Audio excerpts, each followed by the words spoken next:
So hi everyone, welcome to induction physics by Imran Khan. तो one shot series के इस particular video में हम डिस्कस करने वाले हैं chapter number 2 mechanical properties of fluid का पार्ट 2। ठीक है, यानी पार्ट 1 में हमने डिस्कस किया था topic related to pressure and surface tension. जैसे कि मैंने आपको पहले भी बताया था कि इस चैप्टर को हम 4 पार्ट्स में डिवाइड करेंगे। सबसे पहला pressure, then surface tension, viscosity and equation of continuity. ठीक है, जहाँ पर हमने पहले पार्ट में 2 टॉपिक्स कवर अप कर लिया था, that is related to pressure and the second was surface tension. तो इस पार्ट 2 में यहाँ पर हम अब कवर करने वाले हैं viscosity as well as equation of continuity. ठीक है, तो चलिए सबसे पहले हम स्टडी करते हैं फ्लूइड इन मोशन। यानी कि एक तरीके से मैंने इसको 2 पार्ट्स में ऐसे डिवाइड कर दिया कि पहले पार्ट में हमने फ्लूइड एट रेस्ट को स्टडी किया और इस पार्ट में हमें फ्लूइड इन मोशन के बारे में स्टडी करना है। तो याद रखना है कि फ्लूइड एट रेस्ट को हाइड्रोस्टैटिक्स कहते हैं और फ्लूइड इन मोशन को हाइड्रोडायनामिक्स कहते हैं। अब फ्लूइड इन मोशन को स्टडी करने के लिए पहले हमें कुछ बेसिक टर्म्स है उसके बारे में जानना होगा। जैसे कि हमने सरफेस टेंशन को स्टडी करने के लिए पहले कुछ डेफिनेशंस देखी थी, तो उसी तरीके से फ्लूइड इन मोशन को स्टडी करने से पहले हमें यहाँ पर कुछ बेसिक डेफिनेशंस है जो देखना है। तो सबसे पहले यहाँ पर आ जाता है फ्लो लाइन। ठीक है, तो देखो फ्लो लाइन क्या है। It is the path of an individual particle in a moving fluid. क्या बोला है? Path of an individual particle in a moving fluid. इस चैप्टर में मैंने आपको स्टार्टिंग में बताया था कि इस पूरे चैप्टर में हमें आइडियल फ्लूइड से रिलेटेड सारी चीज़ें स्टडी करना है और साथ ही साथ में जो फ्लो रखना है हमें वो स्ट्रीम लाइन फ्लो रखना है। ठीक है, तो मान लो कि मेरे पास यहाँ पर कोई एक स्ट्रीम लाइन फ्लो है, जैसे कि मैं यहाँ पर बना देता हूँ।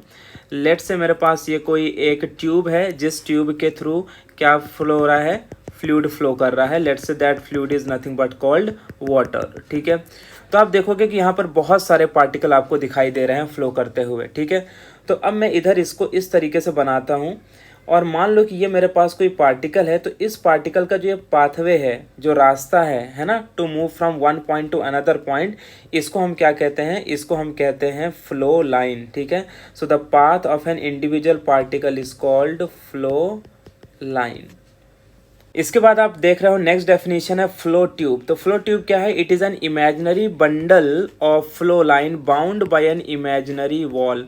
तो बेसिकली क्या है, अगर मैं बहुत सारी नंबर ऑफ फ्लो लाइंस को ड्रॉ करूं, यानी सारे पार्टिकल्स के फ्लो लाइन को ड्रॉ करूं, तो बेसिकली ये हमें ऐसे बंडल शेप में इस तरीके से दिखाई देगा अगर हम सारे फ्लो लाइन को इसमें ड्रॉ कर लेते हैं। यानी सारे पार्टिकल के अगर मैं फ्लो लाइन को इस तरीके से ड्रॉ करूं तो आप देख पा रहे हो कि ये बेसिकली एक हमें बंडल शेप दिखाई दे रहा है। ठीक है, तो इसी को हम क्या कहते हैं? फ्लो ट्यूब कहते हैं। ठीक है, तो बेसिकली एक इमेजिनरी कंडीशन है, इसलिए यहाँ पर लिखा है कि it is an imaginary bundle of flow line bound by an imaginary wall.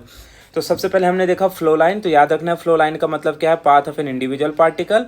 और फ्लो ट्यूब का मतलब क्या है? Imaginary bundle of flow line bounded by an imaginary wall. तो ये मान लो कि जो आउटर वॉल है इन्हें हम क्या कहते हैं? Imaginary wall. इसके बाद नेक्स्ट जो हमारी डेफिनेशन आ जाती है that is related to stream line flow. अगर याद होगा हमने पार्ट 1 में स्टार्टिंग में डिस्कस किया था स्ट्रीम लाइन फ्लो क्या होता है। तो यहाँ पर हम नॉर्मली डेफिनेशन देखते हैं। It is a steady flow in which adjacent layers of fluid move smoothly over each other. यहाँ पर इसका मतलब क्या है कि मान लो कि बहुत सारी फ्लूइड की लेयर्स मूव कर रही हैं, तो आप देखोगे कि जितनी भी फ्लूइड की लेयर्स मूव कर रही हैं सारी इस तरीके से एक पर्टिकुलर डायरेक्शन में मूव करती हैं, तो उसे हम क्या कहते हैं? स्ट्रीम लाइन फ्लो कहते हैं। ठीक है, जिसका मैंने आपको एग्जांपल दिया था लाइक रिवर वाटर। तो आप देखते हो कि नदी जब बहती है तो उसमें पानी बहता है तो उसकी लेयर्स मूव करती हैं, और जब लेयर्स मूव करती हैं तो एक पर्टिकुलर डायरेक्शन में मूव करती हैं, तो उसे हम क्या मान सकते हैं? स्ट्रीम लाइन फ्लो मान सकते हैं। ठीक है, लेकिन रेट क्या हो फ्लो करने का? स्टेडी हो, क्योंकि बहुत फास्ट रेट होगा तो फिर हम उसे स्ट्रीम लाइन फ्लो नहीं कहेंगे, उसे टर्बुलेंट फ्लो कहेंगे। तो टर्बुलेंट फ्लो में क्या होता है कि बेसिकली कुछ इस तरीके का केस होता है कि जितने भी आपने स्ट्रीम लाइंस देखी ये रैंडम फ्लो करने लगती हैं, यानी कि इनके कोई डायरेक्शन फिक्स नहीं होते हैं, यानी इस डायरेक्शन में ऐसे फ्लो करेंगे, तो फिर हम इन्हें क्या कहते हैं? These are said to be turbulent flow. तो याद रखना है कि टर्बुलेंट फ्लो और स्ट्रीम लाइन फ्लो में एक जो सबसे बड़ा फैक्टर है that is related to flow of rate. Stream line flow में जो फ्लो रेट है वो स्टडी होता है, वहीं टर्बुलेंट फ्लो में फ्लो रेट काफ़ी हाई होता है। जैसे अगर मैं उसी रिवर की बात करूँ तो जब फ्लडिंग वगैरह होता है तो आप देखते हो पानी बहुत तेज़ी से बहता है और उसको जो रास्ता मिलता है उस रास्ते पे पानी वो चला जाता है। ठीक है, या इसका दूसरा एग्जाम्पल मैंने बताया था दैट कि मान लो हमारे घर में टांकी लगी हुई है, हमने मोटर को ऑन किया, उसमें पानी आएगा तो जितना पानी पाइप के थ्रू आ रहा है उतना टांकी में जा रहा है, तो आप इसे अज्यूम कर सकते हो कि स्ट्रीमलाइन फ्लो है। लेकिन एक बार अगर वो टांकी भर गई और आपने मोटर को बंद नहीं किया तो फिर वो ओवरफ्लो होगा, और जब वो ओवरफ्लो होगा तो आप देखोगे कि उसके डायरेक्शन फिक्स नहीं होंगे, वो रैंडमली किसी भी डायरेक्शन पे मूव करेगा, तो आप उसे टर्बुलेंट फ्लो कह सकते हो। सो याद रखना है, turbulent flow it is a flow at a very high rate so that there is no steady flow and the flow pattern changes continuously. तो इसमें यही होता है कि फ्लो पैटर्न लगातार चेंज होते रहता है। तो इस तरीके से 4 बेसिक डेफिनेशन मैंने लिखी है related to fluid in motion. ये डेफिनेशन आपको अपने दिमाग में रखना है और आगे बढ़ना है, ठीक है। अब जो हमारा नेक्स्ट टॉपिक है that is important from MCQ या one sentence point of view, that is critical velocity क्या होता है एंड रेनॉल्ड्स नंबर किसे कहते हैं। देखो अभी हमने डिस्कस किया streamline flow and turbulent flow. हमने बोला कि भाई अगर फ्लो रेट ठीक ठाक है या स्टेडी है तो मैं बोलूँगा कि वो स्ट्रीमलाइन फ्लो हो रहा है, अगर फ्लो रेट बहुत ही ज़्यादा हाई है तो मैं उसे बोलूँगा टर्बुलेंट फ्लो हो रहा है। लेकिन उसके बीच में कहीं तो एक ऐसी वेलोसिटी होगी ना जिस वेलोसिटी पर स्ट्रीमलाइन फ्लो किस में बदल जाएगा, टर्बुलेंट फ्लो में। बस उसी वेलोसिटी को हम क्या कहते हैं, critical velocity. So the velocity beyond which a streamline flow becomes turbulent. जैसे कि अगर मैं बोलूँ कि एक कोई रोड है और उस रोड की हमने लिमिट सेट करके रखी है 100 किलोमीटर पर आवर, ठीक है। तो अब 100 किलोमीटर पर आवर का मतलब क्या हो गया कि अगर आप 100 किलोमीटर पर आवर से चला रहे हो तो आप इस क्रिटिकल वेलोसिटी, इसको मैं मान लेता हूँ क्रिटिकल स्पीड, तो आप इस क्रिटिकल वेलोसिटी के बिलो हो, तो मैं इसे ऐसा मान लूँगा कि ये बेसिकली क्या है, स्ट्रीमलाइन फ्लो है, ठीक है। क्या है, स्ट्रीमलाइन, ठीक है, ओके। लेकिन आज जैसे ही उसकी स्पीड, मान लो कि जो बाइक है या जो भी कार है, अगर उसकी स्पीड 100 किलोमीटर पर आवर हो गई तो मैं बोलूँगा it is a critical flow या क्रिटिकल स्पीड, और जैसे ही वो 100 को क्रॉस करेगा तो फिर उसे हम क्या बोलेंगे, टर्बुलेंट बोलेंगे, ठीक है। यानी कि ओवर स्पीड हो गया, अब आपका चालान कट जाएगा, है ना। ऐसा कुछ केस होता है, राइट। तो जहाँ पर ओवर स्पीडिंग होती है वहाँ पर बेसिकली रोड में एक लिमिट सेटअप होती है कि मान लो 100 किलोमीटर है, तो आप अगर 100 किलोमीटर से कम भी चल रहे हो तो भी आपका चालान नहीं कटेगा। इवन 100 किलोमीटर पे भी हो आप तो भी चलान नहीं कटेगा। लेकिन जैसे ही 100 किलोमीटर पर आवर से आप पार करके 101 पे जाओगे, चलान कट जाएगा, बिकॉज अब आपने क्रिटिकल स्पीड को क्रॉस कर लिया है। तो क्रिटिकल स्पीड याद रखना है। तो यहाँ पर उसी तरीके से जिस पर्टिकुलर वेलोसिटी पर स्ट्रीमलाइन टर्बुलेंट में बदल जाए उसी को हम क्या कहते हैं, क्रिटिकल वेलोसिटी कहते हैं। अब इसी से रिलेटेड देखो यहाँ पर बुक ने एक फॉर्मूला दिया हुआ है क्रिटिकल वेलोसिटी का। वैसे तो हमें इस फॉर्मूले का कुछ भी यूज़ नहीं है, बिकॉज ना तो इसके ऊपर एक्सरसाइज में न्यूमेरिकल्स है, ना सॉल्व एग्जाम्पल में न्यूमेरिकल्स है, और ना ही इसका कोई डेरिवेशन वगैरह हमें दिया हुआ है। तो जस्ट वहाँ पे दिया है, तो ये फॉर्मूला याद रखना है। क्रिटिकल वेलोसिटी जिसे मैं VC लिख सकता हूँ, that is given by formula RN eta upon rho D, ठीक है। ये इसने बुक ने इसलिए मेंशन किया है ताकि आपको ये पता चल सके कि जो क्रिटिकल वेलोसिटी कैलकुलेट की जाती है वो कैसे कैलकुलेट कर जाती है या किस फॉर्मूले से कैलकुलेट करते हैं। यहाँ पर VC का मतलब क्रिटिकल वेलोसिटी है, RN का मतलब है रेनॉल्ड्स नंबर, ठीक है। रेनॉल्ड्स नंबर के बारे में अभी मैं आपको बताता हूँ। वहीं ईटा का मतलब है coefficient of viscosity, rho is the density of the fluid, and D का मतलब यहाँ पर क्या है, डायमीटर ऑफ द ट्यूब, ठीक है। तो डी का मतलब याद रखना है diameter of the tube, okay. और ईटा को हम कहते हैं कोएफिशिएंट ऑफ विस्कोसिटी, जिसके बारे में हम आगे अभी पढ़ने वाले हैं, ठीक है। कोएफिशिएंट ऑफ विस्कोसिटी का सिंपल सा मतलब हो गया, जैसे मैंने स्टार्टिंग में आपसे, कोएफिशिएंट ऑफ विस्कोसिटी का सिंपल से मतलब हो गया कि जब हम आगे देखेंगे कि जो विस्कस फ्लूइड होते हैं, राइट, तो जो फ्लूइड जितना ज़्यादा थिक होगा उसके फ्लो करने का रेट उतना कम होगा। तो जो कोएफिशिएंट ऑफ विस्कोसिटी है it is related to viscous fluid, तो एक टर्म है, और इस ईटा की वैल्यू से ही हम पहचान पाते हैं कि ये पर्टिकुलर फ्लूइड कितनी तेज़ी से या कितने कम स्पीड से फ्लो कर सकता है, विस्कोसिटी, ओके। अब यहाँ पर देखो रेनॉल्ड्स नंबर का मतलब यहाँ पर क्या है, तो रेनॉल्ड्स नंबर का यहाँ पर सिंपल सा मतलब ये है कि भाई रेनॉल्ड्स ने क्या बताया, उसने एक ना फॉर्मूला, ये जो फॉर्मूला आपको दिख रहा है VC को, इसी को अगर मैं रीअरेंज कर दूँ तो रेनॉल्ड्स नंबर का मुझे फॉर्मूला क्या बन जाएगा, this will be VC rho D upon eta. तो इस फॉर्मूले का यूज़ करते हुए उन्होंने कुछ कैलकुलेटिव वैल्यू निकाल के हमें बताई कि अगर ऐसा कंडीशन होगा तो हम बता सकते हैं कि स्ट्रीमलाइन फ्लो हो रहा है कि टर्बुलेंट फ्लो हो रहा है। तो सबसे पहले आपको याद रखना है कि Reynolds number is a pure number. क्या है ये? एक प्योर नंबर है, ठीक है, इसीलिए इसको कोई यूनिट एंड डायमेंशन नहीं होता, ठीक है। अब सबसे इंपॉर्टेंट पॉइंट पे आते हैं। अगर मान लो कि आर एन की वैल्यू लेस देन 1000 है तो आपको याद रखना है कि फ्लो कैसा होगा? स्ट्रीमलाइन। और अगर आर एन की वैल्यू ग्रेटर देन 2000 आ रही है तो आप बोल सकते हो कि फ्लो कैसा है? टर्बुलेंट। और अगर आर एन की वैल्यू 1000 और 2000 के बीच में आ रही है तो आप बोलोगे फ्लो इज़ अनस्टेडी। और अनस्टेडी फ्लो में क्या होता है कि कभी भी स्ट्रीमलाइन फ्लो टर्बुलेंट फ्लो में कन्वर्ट हो सकता है। तो ये जो मैंने 4-5 पॉइंट लिखे हैं ये आपको याद रखना है MCQ one sentence point of view के लिए। अब हम आगे बढ़ते हैं और समझते हैं कि विस्कोसिटी क्या होती है, ठीक है। इसके बारे में ऑलरेडी थोड़ा सा कहीं ना कहीं बीच में तो हमने डिस्कशन किया है। तो विस्कोसिटी का मतलब होता है amount of thickness present in the fluid, अगर सिंपल लैंग्वेज में बोलूँ तो। या आप ये देखते हो कि जो फ्लूइड जितना ज़्यादा थिक होता है उसमें विस्कोसिटी उतनी ज़्यादा होती है। तो बेसिकली एक प्रॉपर्टी है ये, और इस प्रॉपर्टी के होने की वजह से डिसाइड होता है कि जो फ्लूइड है उसका फ्लो रेट क्या होगा, ठीक है। तो पहले मैं इसका डेफिनेशन डिफाइन करता हूँ, फिर इसके बारे में थोड़ा सा और डिस्कशन करेंगे। तो क्या लिखा है? The property of the fluid due to which relative motion between different layers of fluid experiences a dragging force. जैसे कि हमें पता है कि जब वाटर की या किसी भी फ्लूइड की डिफरेंट लेयर्स मूव करती हैं, ठीक है, या मान लो हनी ले लो, ग्लिसरीन है, ऑयल है, तो अगर ये चीज़ बह रही है तो हम देखेंगे कि जब डिफरेंट लेयर्स मूव करेंगे आगे तो दो लेयर्स के बीच में एक फोर्स लगेगा, और उस फोर्स को हमने यहाँ पर नाम क्या दिया है? Dragging force. ड्रैगिंग फोर्स का यहाँ पर सिंपल सा मतलब आप ये भी लिख सकते हो, that is nothing but viscous force, ठीक है। तो विस्कस फोर्स भी आप लिख सकते हो। जैसे ये उसी तरीके से जैसे हमने फ्रिक्शन फोर्स पढ़ा है, राइट। तो फ्रिक्शन फोर्स क्या होता है? हम जानते हैं कि जब भी कोई व्हीकल रोड में मूव करता है तो रोड और टायर के बीच में फोर्स लगता है जिसका नाम क्या है? Friction force. और उसका काम क्या होता है? स्पीड को अपोज करना, मोशन को कम करना।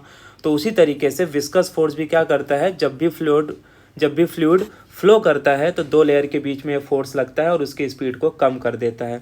तो हम ये देखते हैं कि जो हनी है वो बहुत ही ज़्यादा विस्कस इन नेचर होता है, इसके लिए उसके फ्लो करने का रेट बहुत कम है, जबकि वाटर को हम as a non viscous fluid मान के चलते हैं, ठीक है।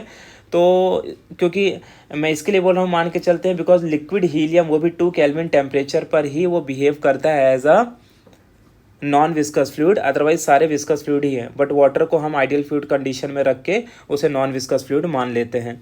तो वाटर के केस में हम देखते हैं कि दो लेयर्स के बीच में फ्रिक्शन फोर्स ऑलमोस्ट क्या है? 0, विस्कस फोर्स क्या है? 0।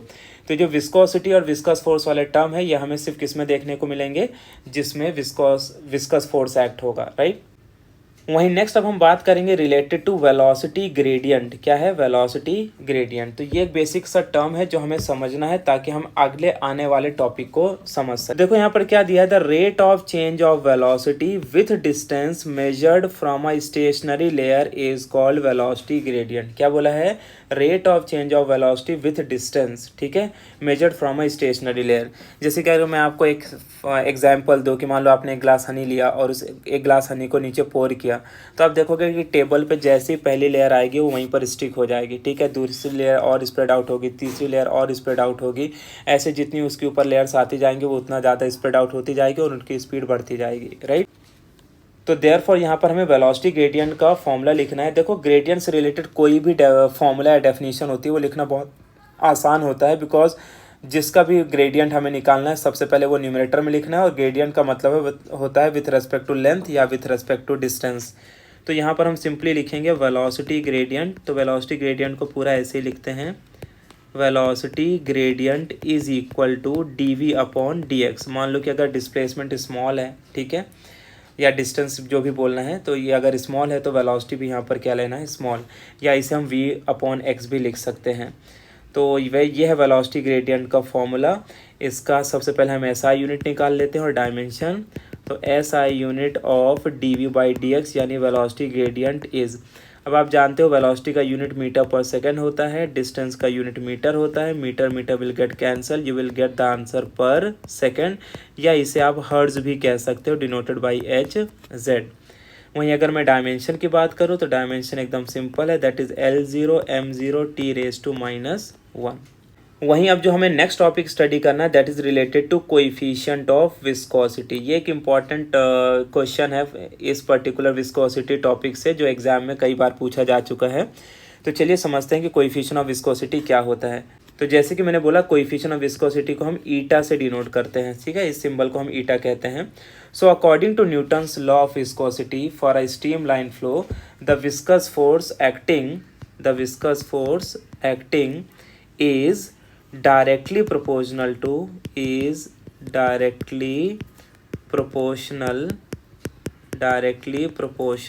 to यानी कि न्यूटन ने क्या बोला, according to Newton's law of viscosity, अगर मान लो कोई स्ट्रीम लाइन फ्लो हो रहा है तो उस पर लगने वाला जो विस्कस फोर्स है वो किसके डायरेक्टली प्रोपोर्शनल होगा। तो सबसे पहले उन्होंने बोला कि viscous force is directly proportional to area of the layer, ठीक है।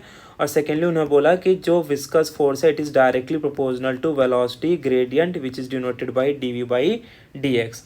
तो अगर मैं ये दोनों फॉर्मूले को मिला दूँ इक्वेशन को, तो आई कैन राइट a dv/dx लिख सकते हैं, ठीक है। तो देयरफॉर यहाँ से मैं क्या लिखूँगा, f इज इक्वल टू, अब यहाँ से अगर प्रोपोर्शनल साइन हटाऊँगा तो ये क्या आ जाएगा ईटा, और ये हो जाएगा dv, पहले यहाँ पर मैं a लिख देता हूँ, दैट इज़ a dv/dx। और याद रखना है वेयर ईटा का मतलब क्या है यहाँ पर, where eta is the coefficient of viscosity. Eta को हम क्या कहते हैं, कोएफिशिएंट ऑफ विस्कोसिटी।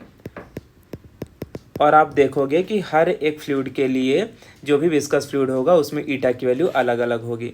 तो यहाँ से अब हम ईटा का फॉर्मूला निकाल सकते हैं जो कि बहुत इंपॉर्टेंट है, और यहाँ से ईटा का फॉर्मूला बन जाएगा that is F/A in the bracket dv/dx, ठीक है। तो ये ईटा का फॉर्मूला याद रखना है, इसके ऊपर आपको न्यूमेरिकल्स आते हैं, ठीक है। अब अगर मैं इसकी एसआई यूनिट की बात करूँ तो देखो इसका एसआई यूनिट क्या लिख सकते हैं, मैं यहाँ पे लिख देता हूँ SI unit of eta is, तो देखो फोर्स का क्या हो जाएगा न्यूटन, ठीक है, एरिया का क्या होगा मीटर स्क्वायर, और dv/dx का क्या था पर सेकंड, जो कि ऊपर आके क्या हो जाएगा सेकंड। तो टोटल यूनिट क्या बन जाएगा न्यूटन सेकंड पर मीटर स्क्वायर। तो ये जो मैंने यूनिट लिखा है this is the SI unit, ठीक है। अगर मैं सीजीएस यूनिट की बात करूँ तो आप लिख सकते हो एंड देयरफॉर सीजीएस यूनिट। तो इसका जो सीजीएस यूनिट होता है वो बनेगा हमारा डाइन सेकंड पर सेंटीमीटर स्क्वायर। बट यहाँ पर और याद रखना है पॉइस, क्या याद रखना है पॉइस, क्योंकि बुक ने इसका दूसरा एक यूनिट सीजीएस मेंशन किया है विच इज़ कॉल्ड पॉइस। और यहाँ पे मैं बता दूं कि 1 न्यूटन सेकंड पर मीटर स्क्वायर जो होता है वो 10 पॉइस के बराबर होता है। कितने पॉइस के, 10 पॉइस के। इसको हम आसानी से निकाल भी सकते हैं, ये कन्वर्जन में कई बार बताता हूँ, ठीक है। आपको याद रखना है, इस तरह से करना है। सबसे पहले यहाँ पर लिखना है 1 न्यूटन सेकंड पर मीटर स्क्वायर, और इसको कन्वर्ट किस में हमें करना है, तो पहले इसका सीजीएस यूनिट एक्चुअल वाला लिख लो, डाइन सेकंड पर सेंटीमीटर स्क्वायर, ठीक है। तो देखो न्यूटन से डाइन में कन्वर्ट करेंगे तो आपको पता है 10⁵ होता है, ठीक है। वहीं पर अगर मैं आपको बताऊं कि मीटर से सेंटीमीटर स्क्वायर 10⁴ होता है, तो ये ऊपर आएगा तो क्या होगा -4 + 5 बचेगा 10⁻1, और 10⁻1 का मतलब 10 होता है। तो ये वैल्यू जो है विस्कोसिटी से रिलेटेड याद रखना है।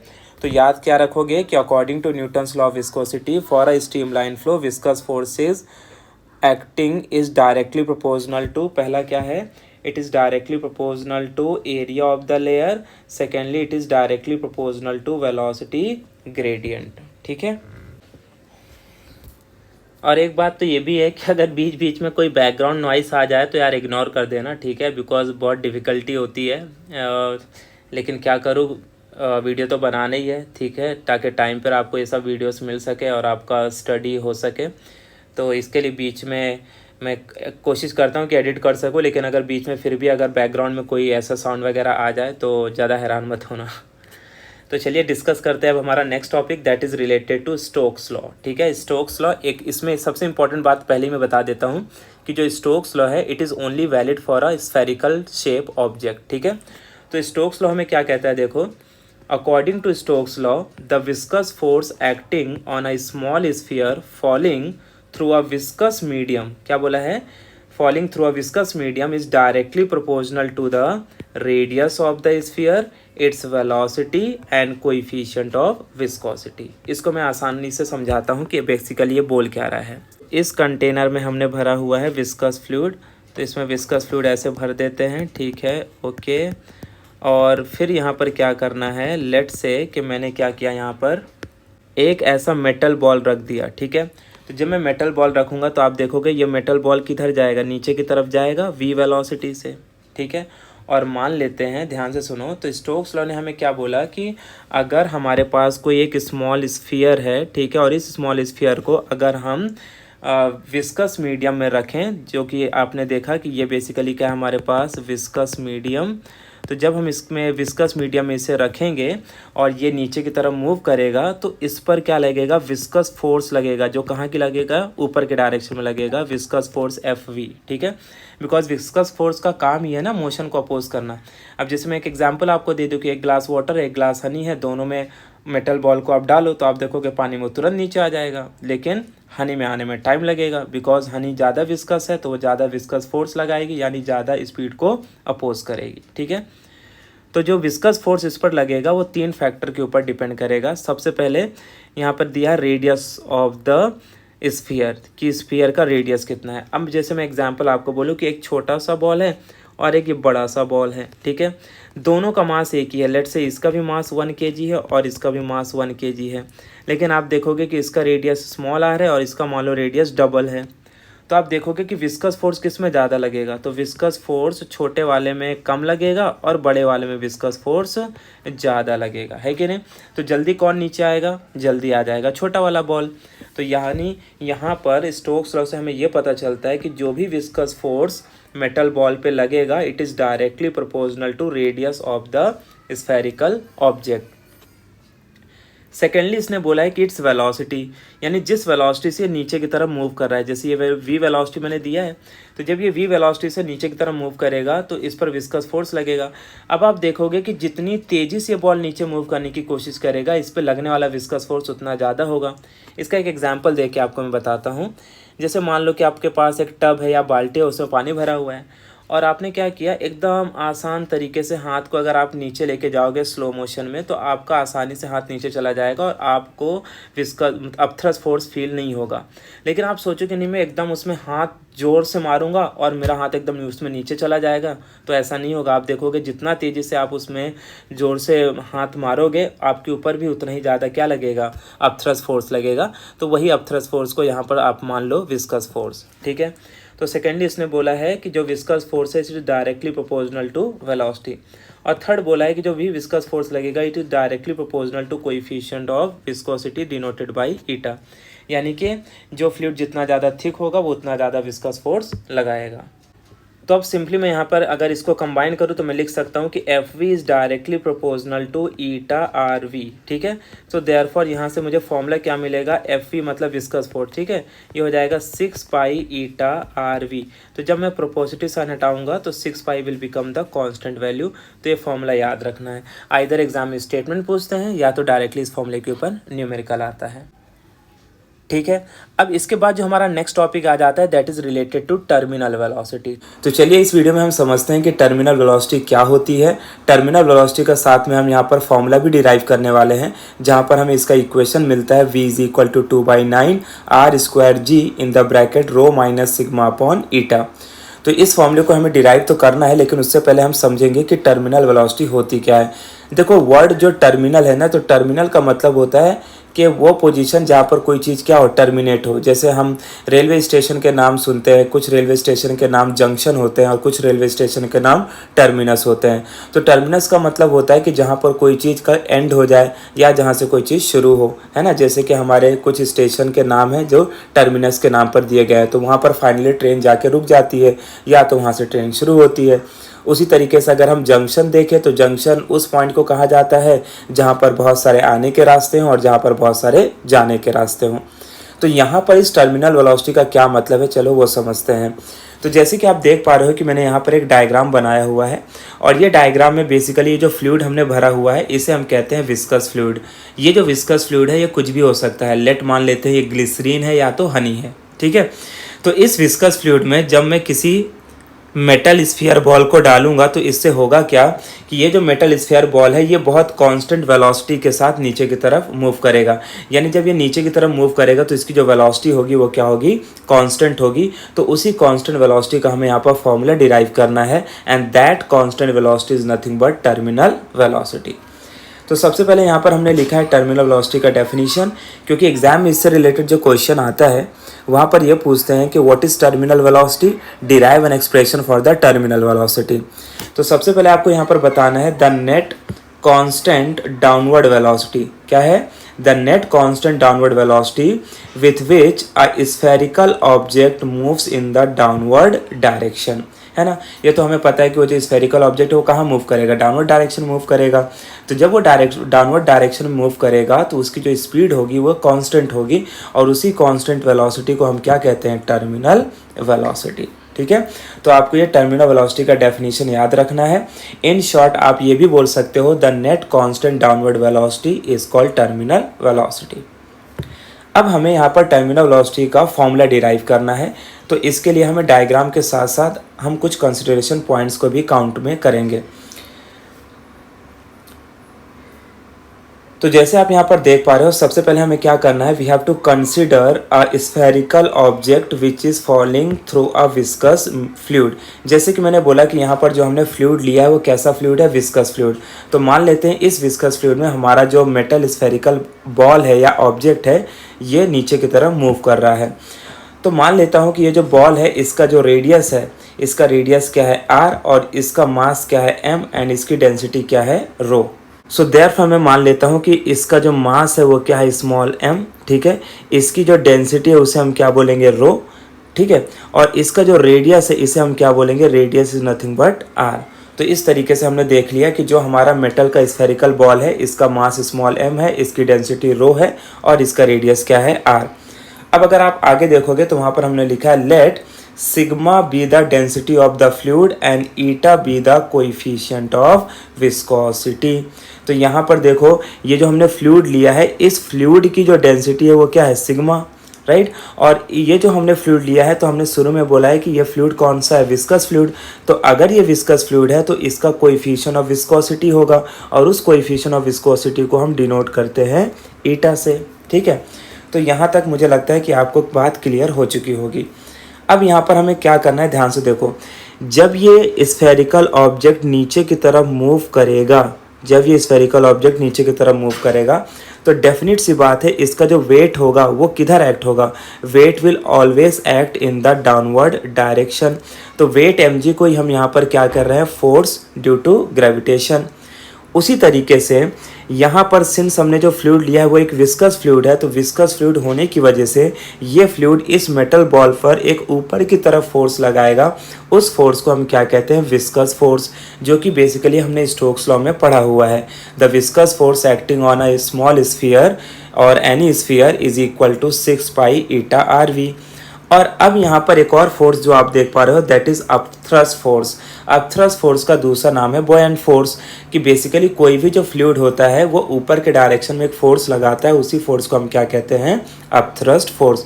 तो यहाँ पर क्लियरली आपको समझ में आ रहा है कि यहाँ पर दो फोर्सेज एक्ट हो रहे हैं ऊपर के डायरेक्शन में, that is upthrust force and viscous force, और एक फोर्स एक्ट हो रहा है नीचे की डायरेक्शन में, that is force due to gravity, यानी इसके खुद के वेट की वजह से जो फोर्स लग रहा है।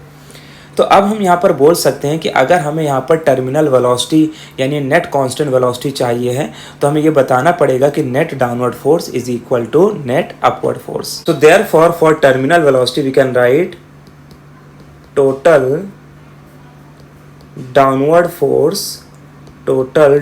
Force is equal to total upward force.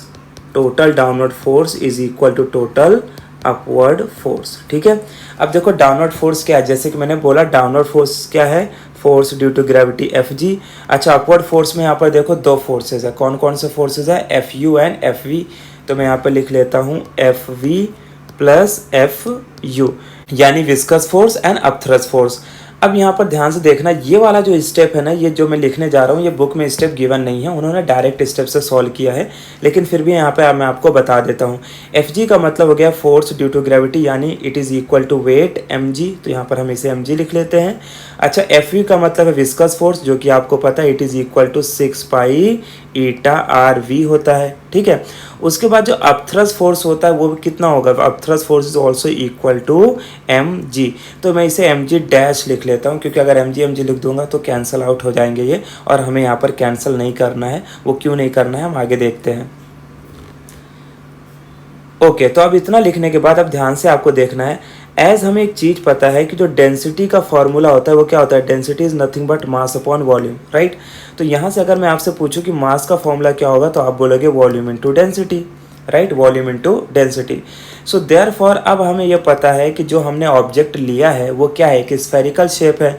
और अगर मैं आपसे पूछूं कि वॉल्यूम ऑफ स्फीयर का फॉर्मूला क्या होता है, तो आप बोलोगे वॉल्यूम ऑफ स्फीयर का फॉर्मूला होता है 4/3 पाई आर क्यूब। तो मैंने यहाँ पर वॉल्यूम का फॉर्मूला क्या लिख दिया, 4/3 पाई आर क्यूब इंटू क्या है ये, रो, ठीक है। तो यहाँ पर जो मुझे m की वैल्यू मिली वो कितनी मिली, 4/3 पाई आर क्यूब इंटू रो। इसी तरीके से यहाँ पर मैं एंड m डैश भी निकाल लेता हूँ। m डैश की वैल्यू क्या हो जाएगी, ध्यान से सुनो, it will be 4/3 pi are cube into sigma. देखो यहाँ पर डेंसिटी हमने रो लिया है और यहाँ पर डेंसिटी हमने सिग्मा लिया है, क्यों ऐसा। अब इसके लिए हम वापस से डायग्राम के देखते हैं। यहाँ पर आप देख पा रहे हो कि ये जो ऑब्जेक्ट है ना, इस ऑब्जेक्ट की जो डेंसिटी है उसको हमने रो से डिनोट किया है, right.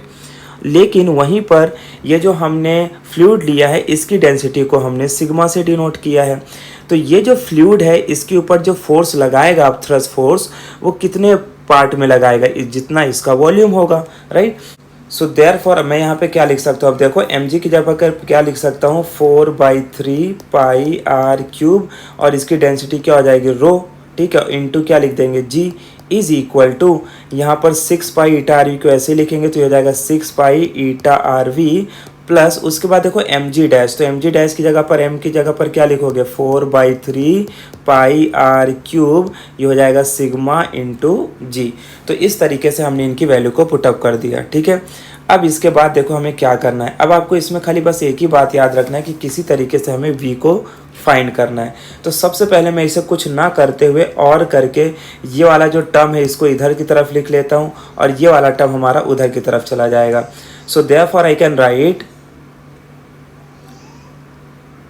6 pi eta R V plus 4/3 pi are cube sigma G is equal to 4/3 pi are cube into rho. देखो मैंने कुछ किया नहीं, जस्ट मैंने इसे इंटरचेंज कर दिया, ठीक है। जो राइट हैंड साइड में जो चीज़ें थी उसे लेफ्ट हैंड साइड में लेके आ गया और लेफ्ट हैंड साइड चीज़ों को राइट हैंड साइड में। अब यहाँ पर मुझे करना क्या है, therefore I will write 6 pi eta R V is equal to, ये वाला जो टर्म है इसको मैं इधर लेके जाऊँगा। तो जब मैं इधर लेके जाऊँगा तो ये क्या हो जाएगा, 4/3 pi are cube rho minus 4/3 pi are cube sigma g. अब इसके बाद अगले स्टेप में हमें क्या करना है कि जो चीज़ें कॉमन है उसे पहले हम बाहर निकाल लेंगे। तो देखो क्या क्या कॉमन है, so therefore will write 6 pi eta R V is equal to 4/3 pi are cube, ये कॉमन है। तो यहाँ से जब हम इसे बाहर निकालेंगे तो क्या बचेगा, देखो अच्छा जी भी है ना, तो जी भी लिखना है, भूलना मत। तो यहाँ पर ये जी आ जाएगा और अब अंदर क्या बचेगा, रो माइनस सिग्मा, ठीक है। अब आपको याद होगी एक बात, पहले यहाँ पर जो कैंसिल आउट हो रहा है उसे कैंसिल कर देते, तो पाई से देखो पाई कैंसिल हो जाएगा, राइट। उसके बाद ये जो आर है ना, आर से ये क्यूब है तो ये कैंसिल होके क्या बचेगा, स्क्वायर बचेगा यहाँ पर। सो देयरफॉर अब वैल्यू क्या बची, 6 eta v is equal to 4/3 are square ji rho minus sigma.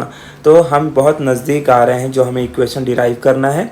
So therefore हमें v चाहिए है, तो ये वाले टर्म 6 ईटा को नीचे भेज देंगे तो ये हो जाएगा 4/3 are square ji rho minus sigma upon यहाँ पर क्या हो जाएगा 6 ईटा। अब आपको पता है कि देखो ये ऊपर वाला ये फर्स्ट टर्म है, ये सेकेंड टर्म है, ये थर्ड टर्म है, तो रूल के हिसाब से third will multiply with the second. So therefore I can write v is equal to, ये हो जाएगा, ध्यान से सुनना, 4/6 3 का कितना होता है 18, ये हो जाएगा आर स्क्वायर जी, इसे मैं लिख सकता हूँ रो माइनस सिग्मा, और अपॉन में क्या आ जाएगा ईटा, अपॉन में क्या आ जाएगा ईटा। देयरफॉर अब फाइनली आप देख पा रहे हो कि यहाँ से इसे मैं 2 से कट कर सकता हूँ। तो जैसे 2 से मैं कट करूँगा तो मुझे फाइनल इक्वेशन मिल जाएगा 2/9 r square ji rho minus sigma upon eta. So this is the final equation जो हमें यहाँ पर मिला है। So therefore the terminal velocity का हमें यहाँ पर जो फॉर्मूला मिला है that is v is equal to 2/9 r square ji rho minus sigma upon eta. तो अब आप यहाँ आपको याद रखना है कि r का मतलब यहाँ पर है रेडियस ऑफ एन ऑब्जेक्ट, और g का मतलब है acceleration due to gravity, rho का मतलब है density of the object, sigma का मतलब है density of the fluid, and eta का मतलब है कोएफिशिएंट ऑफ विस्कोसिटी। ईटा का मतलब क्या है? कोएफिशिएंट ऑफ विस्कोसिटी, क्योंकि जो भी हम विस्कस फ्लूइड लेंगे हर एक विस्कस फ्लूइड का कोएफिशिएंट ऑफ विस्कोसिटी की वैल्यू अलग अलग होगी। बिकॉज अगर हम कंपेयर करें डिफरेंट लिक्विड की तो जो हनी होता है वो हमारा ज़्यादा विस्कस फ्लूइड होता है। तो एक बार वापस हम देख लेते हैं कि इस डेरिवेशन में बेसिकली हमने किया क्या है और क्या क्या फाइंड आउट किया है। तो जैसे कि आप यहाँ पर देख पा रहे हो, सबसे पहले हमें टर्मिनल वेलोसिटी का फॉर्मूला डिराइव करना था। तो इसके लिए हमने समझा कि टर्मिनल वेलोसिटी होता क्या है, जो कि आपको बहुत अच्छे से समझ में आ गया होगा। उसके बाद टर्मिनल वेलोसिटी को डिराइव करने के लिए हमने ऐसा अज्यूम कर लिया कि एक स्फेरिकल ऑब्जेक्ट है जो इस विस्कस फ्लूइड में नीचे की तरफ मूव कर रहा है विद अ कांस्टेंट वेलोसिटी। तो इससे रिलेटेड जो भी कंसिडरेशन पॉइंट्स थे वो हमने मेंशन कर लिए। फिर हमने देखा कि अगर हमें टर्मिनल वेलोसिटी चाहिए है तो कंडीशन ये है कि जो टोटल डाउनवर्ड फोर्स होगा that must be equal to total upward force. तो यहाँ पर डाउनवर्ड फोर्स क्या है? Fg, अपवर्ड फोर्स क्या है? Viscous force and upthrust force. तो यहाँ पर इनका हमने वैल्यू रख दिया is equal to mg, this is 6/ईटा/rv, और इसे हमने क्या मान लिया? mg dash. वापस से ये वाला जो स्टेप मैंने लिखा है, ये वाला स्टेप आप नहीं भी लिखोगे तो भी चलेगा, राइट, क्योंकि बुक में ये स्टेप मेंशन नहीं है, मैंने आपको समझाने के लिए बता दिया है। यहाँ से हमने क्या किया? मास का फॉर्मूला निकाल लिया। मास फॉर स्फेरिकल ऑब्जेक्ट यहाँ पर मिला 4/3 πr³ इंटू रो, और जो हमारा विस्कस फ्लूइड जो स्फेरिकल ऑब्जेक्ट में फोर्स एक्सर्ट करेगा उसके लिए यहाँ पर जो डेंसिटी है वो क्या है? सिग्मा। तो इनकी वैल्यू को हमने यहाँ पर इस इक्वेशन में पुटअप कर दिया। इस इक्वेशन में पुटअप करने के बाद हमें ये वैल्यूज़ हमने रख दी, और अब यहाँ पर हमें करना क्या था कि जो लेफ़्ट हैंड साइड में चीज़ें थी उसे राइट हैंड साइड में, और राइट हैंड साइड चीज़ों को लेफ़्ट हैंड साइड में शिफ्ट करना था। वो करने के बाद फाइनली हमने क्या देखा कि जो सिमिलर टाइप की इक्वेशन है हम उसको एक तरफ ले गए, इसमें से जो कॉमन था उसको हमने बाहर निकाल लिया। बाहर निकालने के बाद हमें करना क्या है? जो कैंसिल आउट हो रहा था साथ में आपने यहाँ पे कैंसिल भी कर दिया। देन फाइनली हमने यहाँ पर किया क्या कि 6 ईटा को नीचे लेके चले गए, और हमें पता है थर्ड टर्म 6 ईटा ये 3 के साथ क्या हो जाएगा? मल्टीप्लाई। सो फाइनली हमें इक्वेशन मिला 4/18, और हमें पता है इसे हम 2 से कट कर सकते हैं। So we get an equation 2/9 r² rho minus sigma upon eta. So in this way we have derive the equation for terminal velocity related to equation of continuity. Equation of continuity क्या होता है पहले हम इसे समझेंगे, और साथ ही साथ में हम यहाँ पर उसका इक्वेशन भी डिराइव करेंगे जहाँ पर हमें इसका आंसर मिलता है a1v1 is equal to a2v2। तो ये a1v1 a2v2 क्या है तो आगे हम इसे समझेंगे। पहले स्टेटमेंट देखते हैं। तो स्टेटमेंट को अगर आप ध्यान से देखोगे तो यहाँ पर मैंने बहुत सिंपल लैंग्वेज इसमें इस स्टेटमेंट को लिखा है कि for a steady flow fluid total mass per unit time, क्या लिखा है? Total mass per unit time entering in the tube is equal to total mass per unit time leaving from the tube. और basically यहाँ पर जिस tube की हम बात कर रहे हैं ना, ये जो ट्यूब है इसका जो क्रॉस सेक्शनल एरिया है वो यूनिफॉर्म नहीं है। मान लेते हैं कि ये वाला जो पॉइंट आप देख पा रहे हो जैसे इस डायग्राम में, कि इस वाले पार्ट में जो इसका क्रॉस सेक्शनल एरिया है वो मान लेते हैं A1 है, और इस वाले पार्ट में जो इसका क्रॉस सेक्शनल एरिया है वो क्या है? A2 है। तो क्रॉस सेक्शनल एरिया दोनों पॉइंट पर सेम नहीं है। तो यहाँ पर इस स्टेटमेंट का सिंपल से मतलब है कि जितना मास पर यूनिट टाइम यहाँ पर एंटर होगा इस वाले सेक्शन में, उतना ही मास पर यूनिट टाइम इस वाले सेक्शन से लीव कर जाएगा। ठीक है, यानी कि अगर मैं मान लूँ, यानी यहाँ पर अगर मैं मान लूँ कि m1 मास यहाँ पर एंटर हुआ है तो m2 मास यहाँ से क्या कर जाएगा? लीव कर जाएगा। और ये जो m1 और m2 है दोनों किसके इक्वल होंगे? m के ही इक्वल होंगे, राइट। तो ये स्टेटमेंट इक्वेशन ऑफ कंटिन्यूटी हमें यही बताता है कि जितना यहाँ से फ्लूइड एंटर करेगा उतना ही फ्लूइड यहाँ से लीव कर जाएगा। ठीक है, ओके। तो स्टेटमेंट मुझे लगता है आपको समझ में आ गया होगा, बहुत सिंपल स्टेटमेंट है। वापस से देख लो। For a steady flow fluid total mass per unit time entering in the tube, ठीक है। तो total mass per unit time entering in the tube is equal to total mass per unit time leaving from the tube. तो यहाँ पर जो मास of water enter हो रहा है या फ्लूइड एंटर हो रहा है उसे हम क्या बोल देते हैं, m1, और जो यहाँ पर मास ऑफ वाटर या फ्लूइड बाहर जा रहा है उसे हम नाम क्या दे देते हैं, m2, ठीक है। और अगर हम इक्वेशन ऑफ कंटिन्यूटी को देखें तो यहाँ पर इन्होंने क्या बोला है कि जितना एंटर करेगा उतना ही लीव करेगा। मतलब इन शॉर्ट हम यहाँ पर बोल सकते हैं कि m1 is equal to m2। तो इसे हम टोटली m भी तो लिख सकते हैं, राइट, ओके।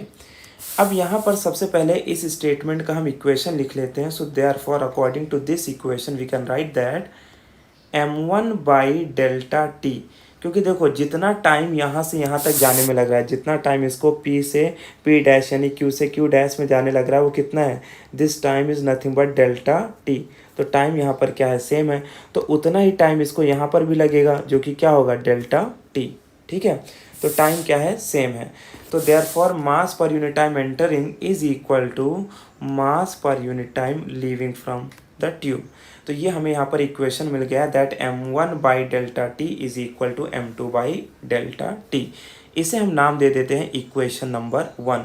इसी इक्वेशन का यूज़ करते हुए हम इक्वेशन ऑफ कंटिन्यूटी का फॉर्मूला डिराइव करेंगे, a1 v1 is equal to a2 v2। तो चलिए अब हम समझते हैं कि a1 का यहाँ पर मतलब क्या है, a2 का मतलब क्या है। तो ये जो आपको यहाँ पर क्रॉस सेक्शनल एरिया दिख रहा है, इस क्रॉस सेक्शनल एरिया को हम यहाँ पर नाम क्या दे देंगे, a1, ठीक है। और वहीं पर आपको ये जो क्रॉस सेक्शनल एरिया दिख रहा है इसका हम नाम क्या दे देंगे यहाँ पर, a2, ठीक है, ओके। अब यहाँ पर आपको एक बात तो बहुत अच्छे से पता भी होगी कि अगर इस वाले पार्ट का यानी कि जो PQ वाला पार्ट है इसका अगर क्रॉस सेक्शनल एरिया ज़्यादा है तो यहाँ पर जो फ्लो करने का स्पीड होगा फ्लूइड का वो कम होगा। और यहाँ पर ये जो R डैश S डैश हमने लिखा है यहाँ पर जो इसका क्रॉस सेक्शनल एरिया है वो काफ़ी कम है। तो यहाँ से जब फ्लूइड बाहर निकलेगा तो वो ज़्यादा स्पीड के साथ बाहर निकलेगा। तो जब यहाँ से फ्लूइड एंटर करके बाहर निकलेगा तो मैं मान लेता हूँ कि इसकी स्पीड क्या है, v1, और जब ये बाहर निकलेगा तो इसकी स्पीड क्या है, v2, ठीक है। तो अब आपको यहाँ पर समझ में आ गया होगा कि a1 v1 a2 v2 का क्या मतलब है। तो इसका ये मतलब हुआ कि जहाँ पर देखो क्रॉस सेक्शनल एरिया ज़्यादा है वहाँ पर उसकी स्पीड कम होगी, और जहाँ पर क्रॉस सेक्शनल एरिया कम है वहाँ पर उसकी स्पीड ज़्यादा होगी। So therefore we can say that a1 v1 is equal to a2 v2। तो चलिए फिर हम इस इक्वेशन को अब डिराइव करते हैं। तो इसके लिए हम एक कंडीशन मान लेते हैं कि एज अपने को पता है कि डेंसिटी का फॉर्मूला क्या होता है, density is nothing but mass upon volume. So therefore यहाँ से मुझे पता है मैं मास के फॉर्मूले को क्या लिख सकता हूँ, वॉल्यूम इनटू डेंसिटी लिख सकता हूँ, राइट। तो इसी कॉन्सेप्ट का यूज़ करते हुए हम आगे बढ़ते हैं। सो देयरफॉर अब ध्यान से देखो, यहाँ पर जो मैंने मास लिखा है उसे तो मैं m लिखता हूँ, लेकिन ये वॉल्यूम क्या होगा। तो वॉल्यूम अगर देखा जाए, अब ध्यान से देखो, ये जो क्रॉस सेक्शन एरिया आपको दिख रहा है, अगर मैं इसको इस तरह से सीधा बना लूँ, यानी ये वाला पार्ट जो आपको PQ और P डैश Q डैश दिख रहा है, तो बेसिकली आप देखोगे कि आपको ऐसे ही कुछ दिखाई देगा, राइट। अगर मैं इसको ऐसा ड्रॉ कर लूँ,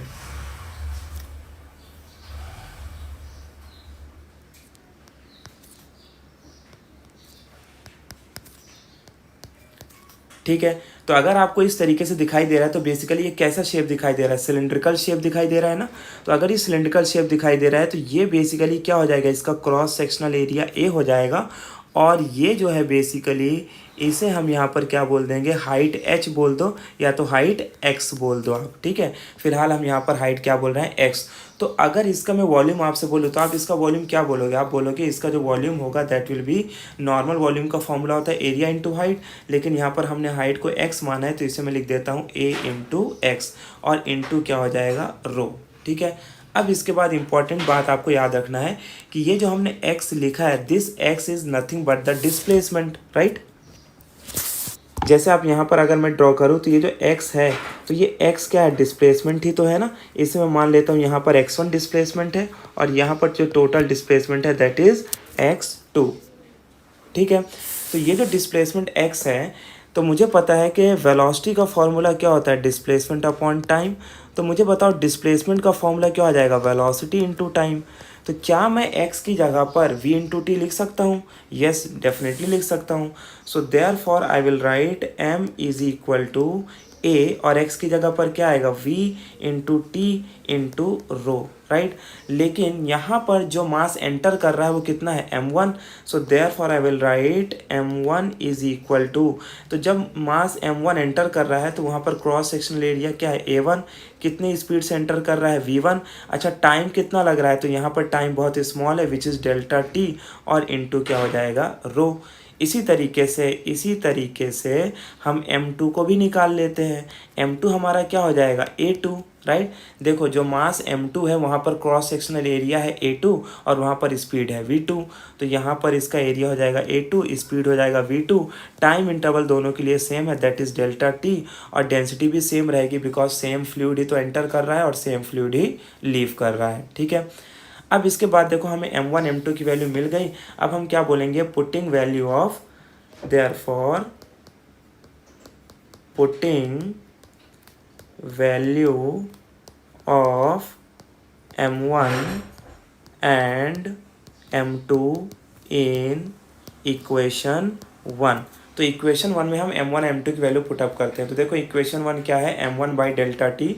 सो देयरफॉर m1 की जगह पर क्या आ जाएगा, this will B a1 v1 delta T into रो, और अपॉन में क्या आएगा, अपॉन में आ जाएगा डेल्टा टी क्योंकि यहाँ पर दिया है, राइट। उसके बाद यहाँ पर m2 की जगह पर आप क्या लिखोगे, a2 v2 delta T upon क्या हो जाएगा, डेल्टा टी, और इंटू यहाँ पर रो है, याद रखना।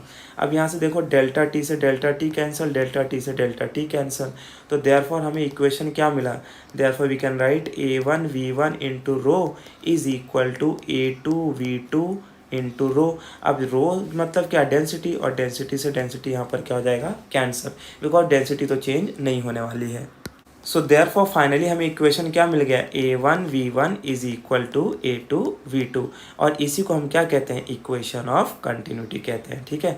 सो दिस इक्वेशन रिप्रेजेंट्स, क्या रिप्रेजेंट कर रहा है, रिप्रेजेंट्स इक्वेशन ऑफ कॉन्टिन्यूटी, ठीक है। तो ये इक्वेशन क्या रिप्रेजेंट कर रहा है, इक्वेशन ऑफ कंटिन्यूटी। अब यहाँ पर जो इम्पोर्टेंटली आपको बात याद रखनी है कि जैसे मैंने यहाँ पर बोला a1 v1 is equal to a2 v2, so therefore I can write a v is equal to constant, लिख सकते हैं हम ऐसा, right. a v is equal to constant. अगर a v is equal to constant लिख सकता हूँ तो दैट इज, इसका सिंपल से मतलब है कि a is inversely proportional to v। तो देखो वही चीज़ तो हम यहाँ पर डिस्कस कर रहे थे कि जिस पॉइंट पर क्रॉस सेक्शनल एरिया ज़्यादा होगा वहाँ पर स्पीड कम हो जाएगी, और जहाँ पर क्रॉस सेक्शनल एरिया कम होगा वहाँ पर स्पीड बढ़ जाएगी। So therefore we can say that a1 v1 is equal to a2 v2। So this is the equation of continuity. तो इसको वापस से देख लेते हैं कि हमने इसे किस तरीके से सॉल्व किया है। तो इक्वेशन ऑफ कंटिन्यूटी आपको 2 मार्क्स के लिए क्वेश्चन पूछा जाता है, राइट। तो उसमें सबसे पहले आपको एक स्टेटमेंट देना है, जो कि स्टेटमेंट बहुत सिंपल सा है कि for a steady fluid total mass per unit time entering in the tube is equal to total mass per unit time leaving from the tube. आपको ये बात याद रखनी है कि ये जो ट्यूब हमने कंसिडर किया है इसका जो क्रॉस सेक्शनल एरिया है एंटर का और एग्जिट का, वो दोनों क्या है, डिफरेंट है। तो अकॉर्डिंग टू द स्टेटमेंट जो हमें इक्वेशन मिलता है that is m1 by delta T is equal to m2 by delta T. यहाँ पर हमने डेल्टा टी क्यों लिया है, because delta T is the time, जिस टाइम पर वो पी क्यू से पी डैश क्यू डैश पर मूव करेगा उतने ही टाइम पर वो आर एस से आर डैश एस डैश पर मूव करेगा। ओके, नाउ हमें पता है कि हम डेंसिटी को मास अपॉन वॉल्यूम लिख सकते हैं, तो हमने मास को क्या लिख लिया, volume into density. And you know के वॉल्यूम का फॉर्मूला होता है एरिया इनटू हाइट। तो हमने यहाँ पर बोला कि ये जो बेसिकली जो पार्ट आपको दिखाई दे रहा है दैट ये जो पार्ट है it is nothing but cylindrical के फॉर्म में है, और एरिया ऑफ सिलेंडर आपको पता है, volume of cylinder area into क्या होता है, हाइट होता है, और हाइट को फिलहाल हमने यहाँ पर क्या मान लिया है, एक्स, ठीक है। तो यहाँ से वॉल्यूम क्या हो गया, a इंटू एक्स, बचा क्या, इंटू रो। अब हमें पता है x का मतलब है डिस्प्लेसमेंट, तो डिस्प्लेसमेंट का मतलब यहाँ पर क्या होता है, वेलोसिटी इंटू टाइम। तो बस हमने इसी कॉन्सेप्ट का यूज़ करते हुए यहाँ पर m1 की वैल्यू लिख दी a1 v1 डेल्टा t, और m2 की वैल्यू लिख दी a2 v2 डेल्टा t, और इनकी वैल्यू को हमने फर्स्ट इक्वेशन में पुटअप किया, जो कैंसिल हो रहा था उसे कैंसिल कर दिया, and finally we get the equation a1 v1 is equal to a2 v2। तो जैसे कि आप यहाँ पर देख पा रहे हो मैंने बर्नौलीज इक्वेशन लिखा हुआ है, और यहाँ पर बर्नौलीज इक्वेशन का मतलब होता है pressure energy per unit volume plus kinetic energy per unit volume plus potential energy per unit volume at every point remains constant, ठीक है। तो बट ये बेसिकली आता कैसे इक्वेशन, इस इक्वेशन को हमें इस पर्टिकुलर टॉपिक में डिराइव करके निकालना है। लेकिन उससे पहले हम समझते हैं कि बर्नौलीज स्टेटमेंट हमें क्या कहता है, राइट। तो अकॉर्डिंग टू बर्नौलीज स्टेटमेंट क्या दिया है यहाँ पर, for a steady stream line flow. इससे ये समझ में आता है कि जो बर्नौलीज इक्वेशन को डिराइव करने के लिए हमें फ्लो ऑफ फ्लूइड चाहिए वो कैसा होना चाहिए, स्ट्रीम लाइन होना चाहिए। और आपको पता है जब फ्लो स्ट्रीम लाइन होगा तो डेफिनेट सी बात है उसमें स्टडी फ्लो देखने को मिलेगा। अब आगे यहाँ पर क्या बोलता है, the total sum of kinetic energy per unit volume plus potential energy per unit volume and pressure energy per unit volume remains constant for a stream line. तो सिंपल सा स्टेटमेंट हमें ये बोला है कि अगर हम मान लें कि किसी क्रॉस सेक्शन पाइप के थ्रू स्टीम लाइन फ्लो हो रहा है तो उसके सिंगल स्टीम लाइन पर इन तीनों एनर्जी का जो एडिशन होगा वो हर एक पॉइंट के लिए क्या होगा, कांस्टेंट होगा। इसे मैं आपको एक डायग्राम के थ्रू समझाता हूँ। मान लो कि ये हमारे पास एक पाइप है, राइट। ये पाइप का क्रॉस सेक्शन एरिया अलग है, ये पाइप का क्रॉस सेक्शन एरिया अलग है। क्योंकि जो हम इक्वेशन ऑफ कंटिन्यूटी और बर्नौलीज इक्वेशन स्टडी करते हैं ये हम ऐसे पाइप और फ्लो के लिए स्टडी करते हैं जिसके दोनों साइड का जो क्रॉस सेक्शन एरिया हो वो डिफरेंट हो, राइट। अब मान लेते हैं आपको पता है कि अब ये पाइप के अंदर बहुत सारा फ्लूइड फ्लो कर रहा होगा, उसमें बहुत सारे पार्टिकल्स होंगे। लेकिन अगर मैं कोई एक पार्टिकल ले लूँ और उस एक पार्टिकल के पाथवे को ड्रॉ करूँ, मतलब ये पार्टिकल इस तरीके से मूव कर रहा है तो इसके पाथवे को जनरली हम कहते हैं फ्लो लाइन या स्ट्रीम लाइन। फ्लो लाइन का मतलब होता है path of an individual particle, या स्ट्रीम लाइन का मतलब हो गया path of an individual particle. Bernoulli's equation हमें ये कहता है कि इस फ्लो लाइन या इस स्ट्रीम लाइन के हर एक पॉइंट पर ये जो तीनों एनर्जी का सम होगा, कौन कौन सी energy, kinetic energy per unit volume plus potential energy per unit volume plus pressure energy per unit volume, इन तीनों एनर्जी का अगर मैं किसी भी पॉइंट पर कैलकुलेशन करके इसका जो आंसर निकालूंगा वो हमेशा क्या मिलेगा, सेम मिलेगा, राइट। इसका मतलब अगर इस पॉइंट पर इन तीनों एनर्जी का सम है 100 जूल तो इस पॉइंट पर भी इन तीनों एनर्जी का सम क्या होगा, 100 जूल। इस पॉइंट पर भी इन तीनों का एनर्जी का सम होगा 100 जूल और इस पॉइंट पर इन तीनों एनर्जी का सम क्या होगा, 100 जूल। तो कहने का मतलब है कि सिंगल स्ट्रीम लाइन पर, क्योंकि बर्नौलीज इक्वेशन सिर्फ सिंगल स्ट्रीम लाइन पर ही एप्लीकेबल होता है, तो सिंगल स्ट्रीम लाइन के हर एक पॉइंट पर इन तीनों एनर्जी का जो एडिशन होगा वो हमेशा क्या आएगा, सेम आएगा। तो आई थिंक अब आपको ये स्टेटमेंट समझ में आ गया होगा। तो हर एक स्ट्रीम लाइन के लिए एनर्जी का जो वैल्यू मिलेगा, जो सम करने के बाद एनर्जी मिलेगी वो डिफरेंट होगी, लेकिन एक सिंगल स्ट्रीम लाइन के लिए energy will remain the same. तो अगर हम यहाँ पर इसका इक्वेशन वापस से देखते हैं, क्या इक्वेशन है, P plus half rho V square plus rho ji H is equal to constant. तो अब इस इक्वेशन में ये P कैसे आया, हाफ रो वी स्क्वायर कैसे आया और रो जी एच कैसे आया है, इसी को पहले हम यहाँ पर समझते हैं। तो देखो नॉर्मली हमें काइनेटिक एनर्जी का फॉर्मूला पता है। क्या होता है काइनेटिक एनर्जी का फॉर्मूला, वी नो दैट कि kinetic energy is equal to क्या होता है, half M V square, right. तो अगर मुझे kinetic energy per unit volume निकालना हो, क्या निकालना हो, kinetic energy per unit volume, तो क्या हो जाएगा, half M V square upon V. V for यहाँ पर क्या है, वॉल्यूम। और आपको पता है कि मास अपॉन वॉल्यूम को क्या कहते हैं, डेंसिटी। सो देयरफॉर मैं लिख सकता हूँ kinetic energy per unit volume is equal to half rho V square. तो इस तरीके से मुझे क्या मिल गया, kinetic energy per unit volume का इक्वेशन मिल गया। तो आपको समझ में आ रहा होगा कि जो हाफ रो वी स्क्वायर इसे हम क्या कहते हैं, kinetic energy per unit volume. और कैसे निकालते हैं ये मैंने तरीका आपको बता दिया है, राइट। इसके बाद देखो क्या है, potential energy per unit volume. तो इसके लिए हमें क्या करना है, नॉर्मली पोटेंशियल एनर्जी का फॉर्मूला क्या होता है, पोटेंशियल एनर्जी का फॉर्मूला होता है mgh। तो देयरफॉर मैं आपसे बोलूँ कि potential energy per unit volume निकालो, तो आप बोलोगे potential energy per unit volume क्या हो जाएगा, mgh अपॉन v। अब वापस से देखो मास अपॉन वॉल्यूम को क्या कहते हैं, density. So therefore potential energy per unit volume का फॉर्मूला क्या लिख लेंगे, रो जी एच।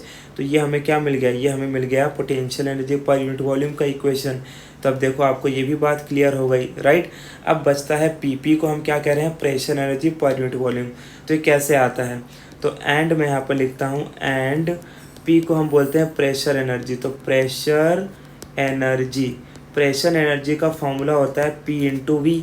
तो therefore pressure energy per unit volume का फॉर्मूला क्या हो जाएगा, P into V upon V. तो V से V अगर कैंसिल हो गया तो मुझे बताओ फिर pressure energy per unit volume का फॉर्मूला क्या बचा, P। तो यही तो हमने लिखा है, राइट। तो इस तरीके से देखो हमें तीनों इक्वेशन मिल गए, pressure energy per unit volume, kinetic energy per unit volume and potential energy per unit volume.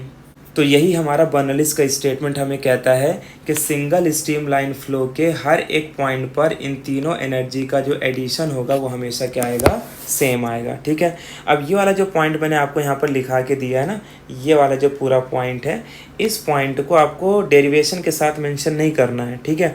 ये मैंने बस आपको इसलिए लिखा के दिया ताकि आपको वो जो वैल्यूज़ हैं वो इक्वेशन में उसे आपको समझ में आ सके कि ये क्या दिया और ये कैसे आया है, ठीक है। तो ये आपके लिए समझने के लिए है। तो अब हम सबसे पहले डायग्राम को स्टडी करते हैं। तो देखो डायग्राम में सबसे पहले जो नीचे वाला क्रॉस सेक्शनल एरिया है, इसका मैंने आपको बोला है कि इसका जो एरिया है वो क्या है, A1। ये हमने इक्वेशन ऑफ कंटिन्यूटी में भी देखा था, राइट। और जिस स्पीड के साथ यहाँ पर फ्लूइड फ्लो कर रहा होगा उस स्पीड को हम क्या कहते हैं, V1, ठीक है। और अगर आप ये वाला क्रॉस सेक्शन एरिया देखोगे तो इस क्रॉस सेक्शन एरिया को हम नाम क्या देते हैं, A2। और जिस स्पीड से फ्लूइड बाहर निकलेगा उसका स्पीड मान लेते हैं क्या है, V2, ठीक है। और साथ ही साथ में आप देखो ये वाला जो क्रॉस सेक्शन एरिया है हमारा, ये वाला क्रॉस सेक्शन एरिया जो है वो H1 हाइट पर है और ये वाला जो क्रॉस सेक्शन एरिया है वो H2 हाइट पर है। यानी ग्राउंड ले ले, अगर मैं मान लूँ कि ये हमारा क्या है, ग्राउंड है, तो ग्राउंड से H1 हाइट पर, ग्राउंड से H1 हाइट पर ये वाला क्रॉस सेक्शन एरिया है और ग्राउंड से H2 हाइट पर ये वाला क्रॉस सेक्शन एरिया है, ठीक है। अब देखो इस डेरिवेशन को डिराइव करने के लिए हमें करना क्या है, जैसे जैसे मैं आपको स्टेप्स बताता जाऊंगा आपको उन्हीं स्टेप्स को अप्लाई करके इस बर्नौलीज इक्वेशन को सॉल्व करना है। क्योंकि अगर हम बुक में देखेंगे तो ये जो बर्नौलीज इक्वेशन है वो काफ़ी लेंथी मेथड से दिया हुआ है और ऑलमोस्ट 2 पेजेस का डेरिवेशन है। तो एक बात तो क्लियर है कि एग्जाम में अगर ये डेरिवेशन पूछा जाएगा तो सीधा 4 मार्क्स के लिए एग्जाम में आएगा। बट मैं आपको जिस तरीके से कराऊँगा, जो स्टेप्स मैं अप्लाई करूँगा, आप भी उन्हीं स्टेप्स को अप्लाई करो तो बहुत आसानी से हम इस डेरिवेशन को सॉल्व कर पाएंगे। तो देखो सबसे पहले हमें करना क्या है, सबसे पहले स्टेप में हमें अप्लाई करना है इक्वेशन ऑफ कंटिन्यूटी।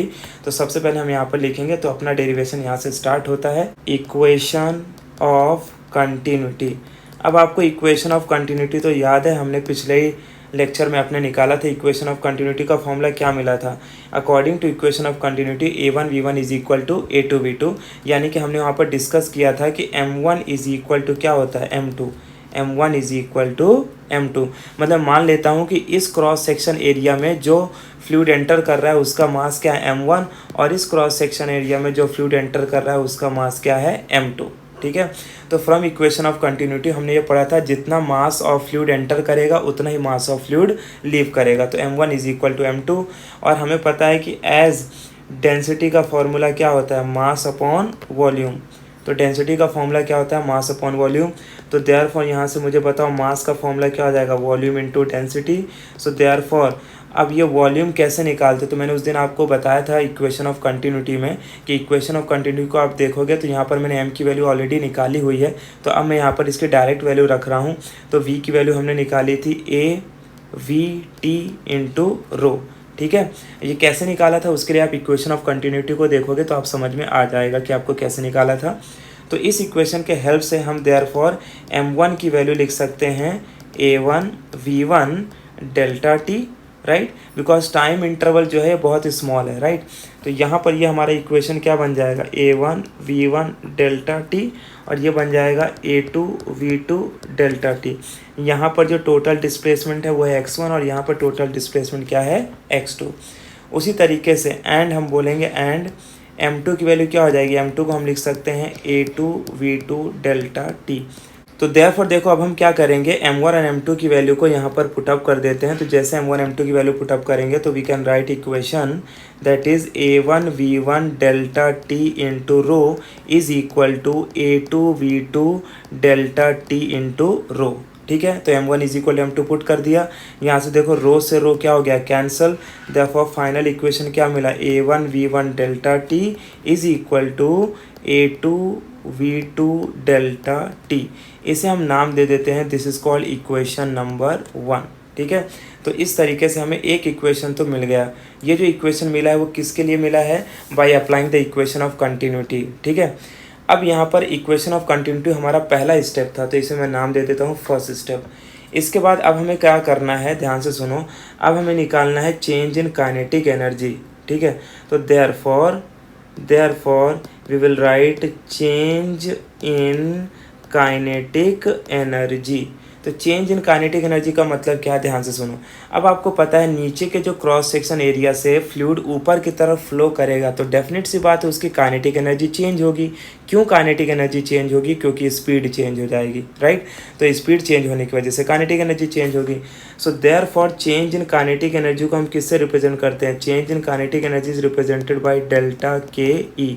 तो यहाँ पर मैं इसे लिखता हूँ delta K E is equal to kinetic energy क्या हो जाएगा? Kinetic energy final minus kinetic energy initial, ठीक है।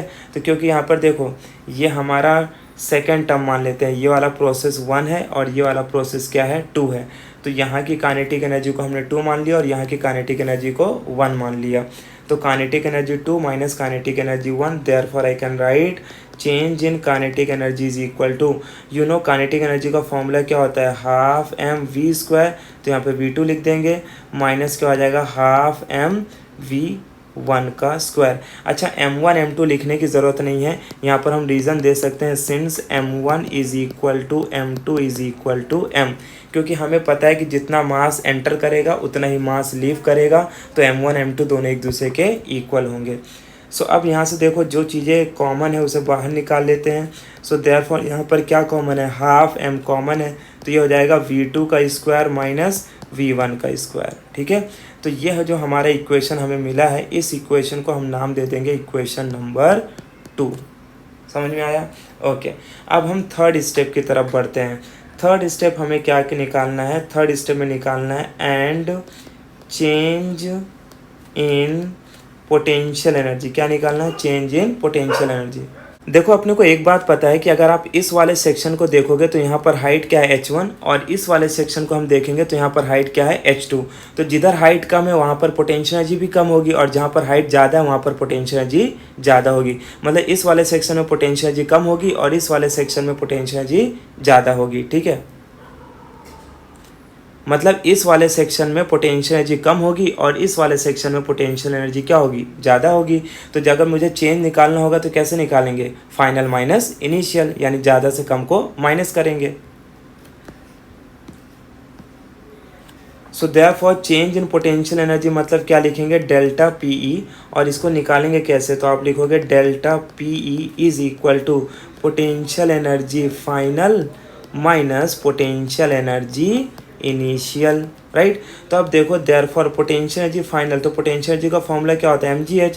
तो ये हो जाएगा mgh2 और माइनस क्या हो जाएगा? mgh1।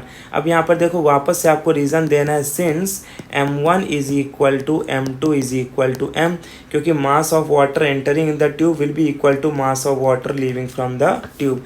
वाटर लो या कोई भी फ्लूइड लेते हैं हम, ठीक है।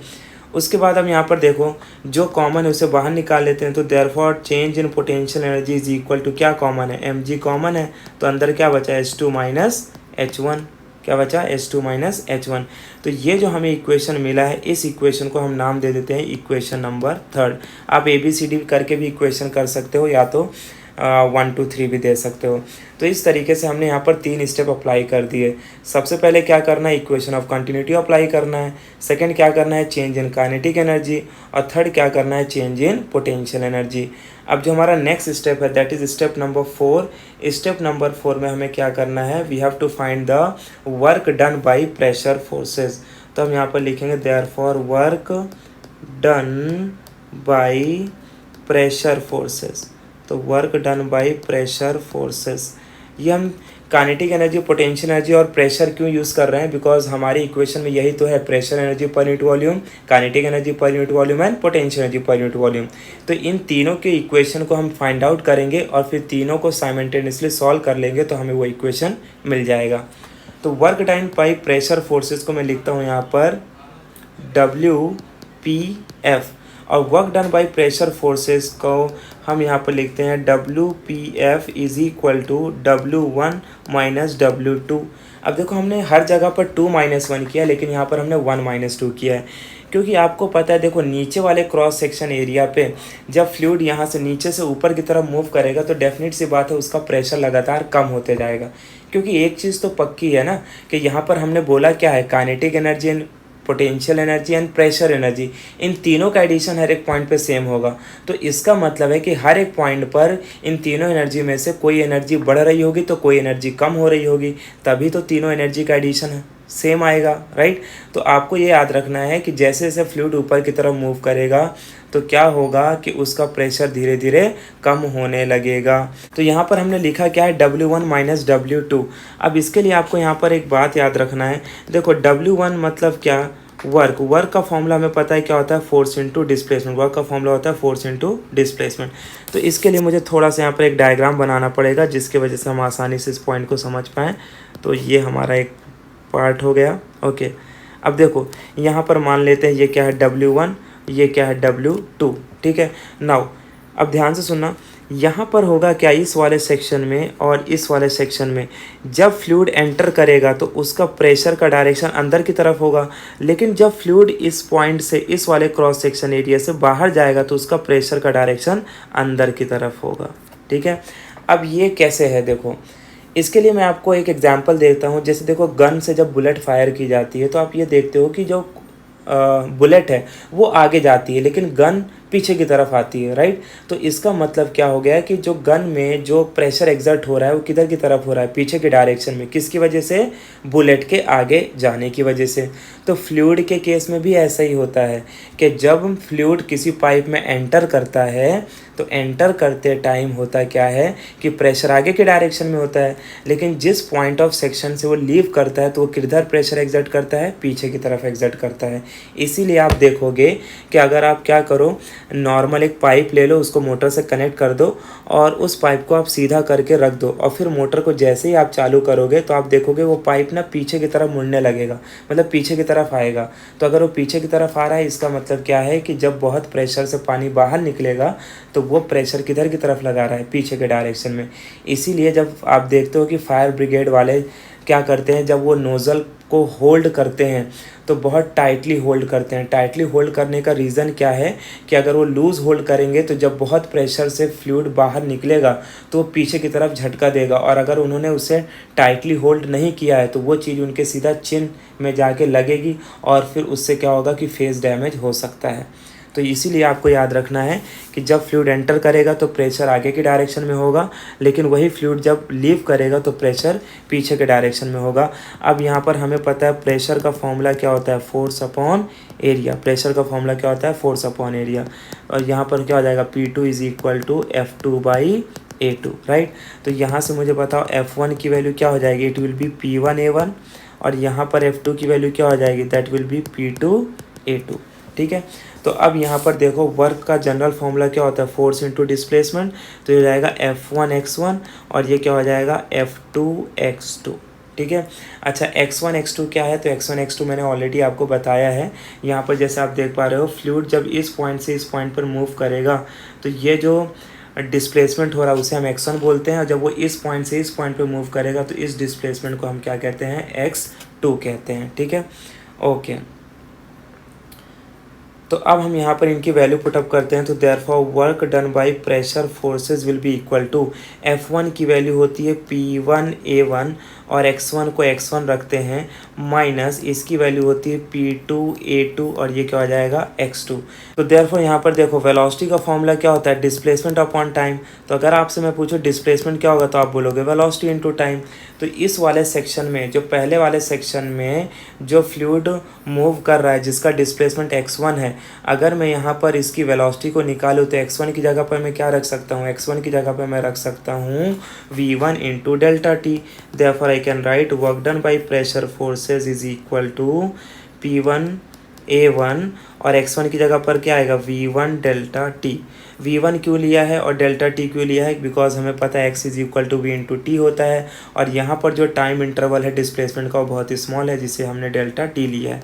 माइनस क्या हो जाएगा P2 यहाँ पर आप लिखोगे A2 और ये हो जाएगा V2 और ये क्या हो जाएगा डेल्टा T हो जाएगा। ठीक है, तो इस तरीके से हमें ये इक्वेशन यहाँ पर मिल गया।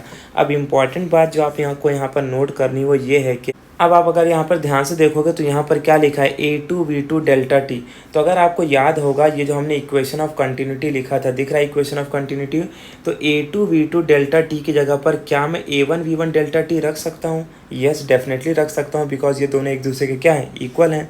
तो यहाँ पर मैं वही करने वाला हूँ। देखो, सो बाई यहाँ पर लिखेंगे by equation of continuity, by equation of continuity I can write work done by pressure forces is equal to P1 A1 V1 delta T minus ये हो जाएगा P2, और ध्यान से सुनो A2 V2 डेल्टा T की जगह पर क्या रखूँगा, आई will right A1 V1 delta T। समझ गया? रीज़न दे सकते हैं हम, सिंस लिखेंगे A1 V1 delta T is equal to A2 V2 delta T। Already हमने बता दिया कैसे आया ये हमें, बाय इक्वेशन ऑफ कंटिन्यूटी। ठीक है, सो देयरफॉर अब फाइनली हम क्या लिख सकते हैं, work done by pressure forces is equal to, अच्छा यहाँ पर क्या क्या कॉमन है, A1 V1 delta T common है, तो ब्रैकेट में क्या बचेगा P1 माइनस P2। ये हमें यहाँ से क्या मिल गया, इक्वेशन नंबर 4। क्या मिल गया, इक्वेशन नंबर 4। बस अब हम इन 4 इक्वेशन के बेसिस पर लास्ट स्टेप फॉलो करेंगे और उस लास्ट स्टेप में हम अपने आंसर को फाइंड आउट कर लेंगे। तो थोड़ा लेंदी तो है, लेकिन आपको जिस तरीके से मैं करा रहा हूँ अगर आप इसी तरीके से करोगे तो बहुत आसानी से ये डेरिवेशन कंप्लीट कर लेंगे हम। देयरफॉर अब जो हमारा लास्ट पॉइंट है दैट इज़ पॉइंट नंबर 5, यहाँ पर हम लिखेंगे देयरफॉर द वर्क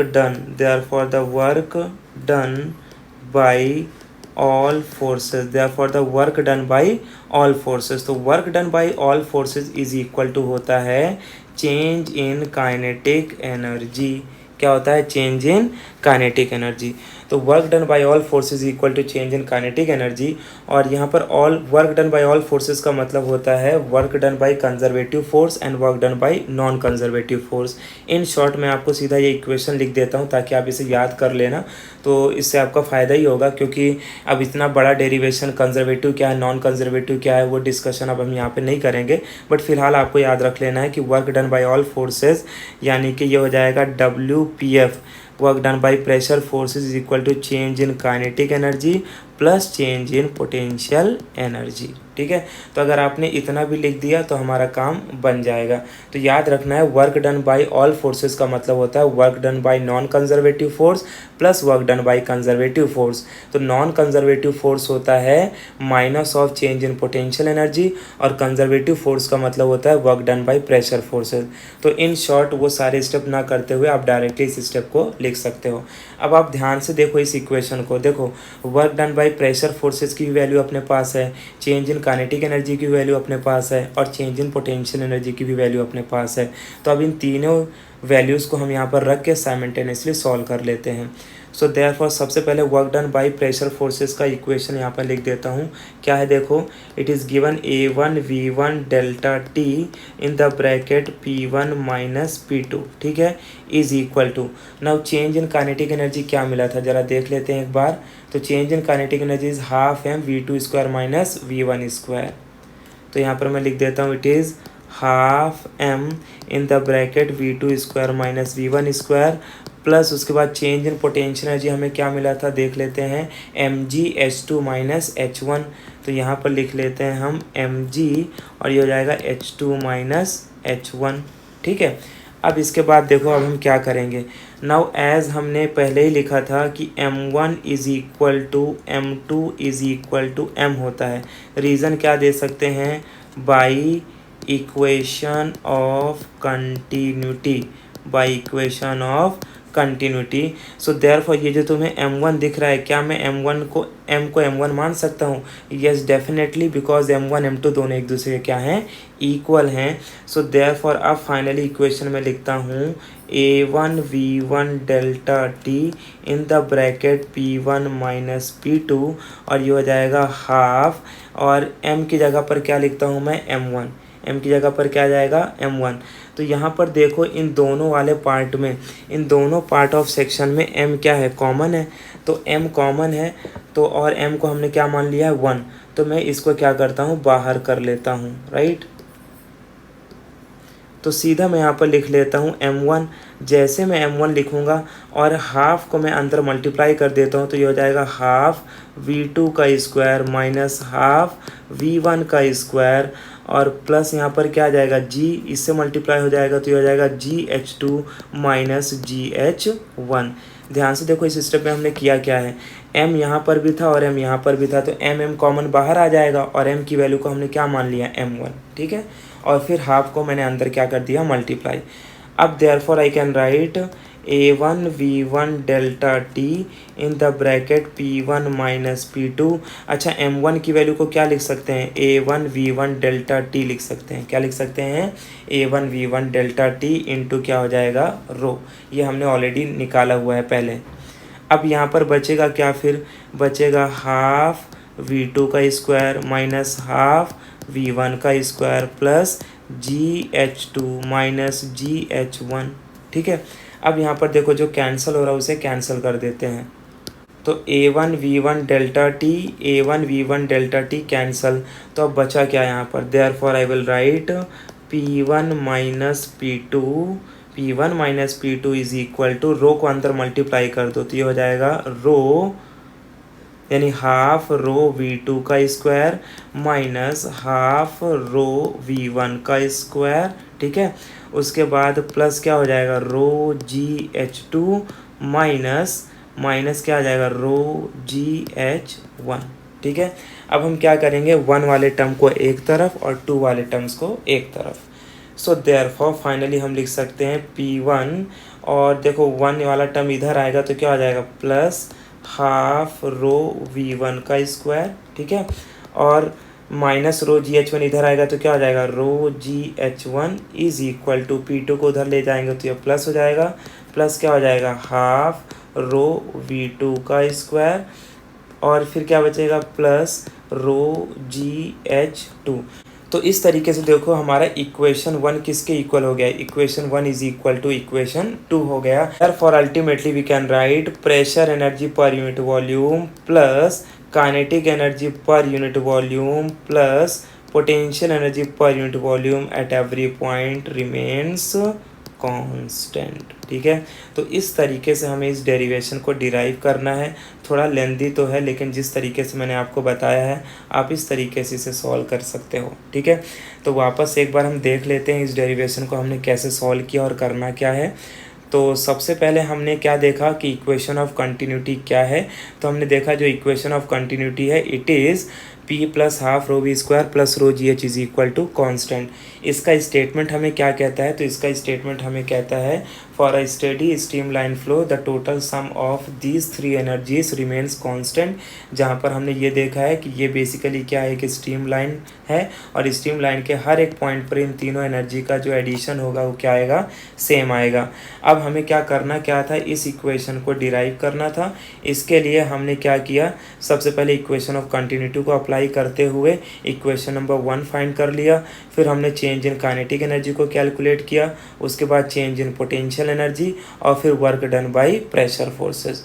ये यहाँ से हमें 4 इक्वेशंस मिल गए।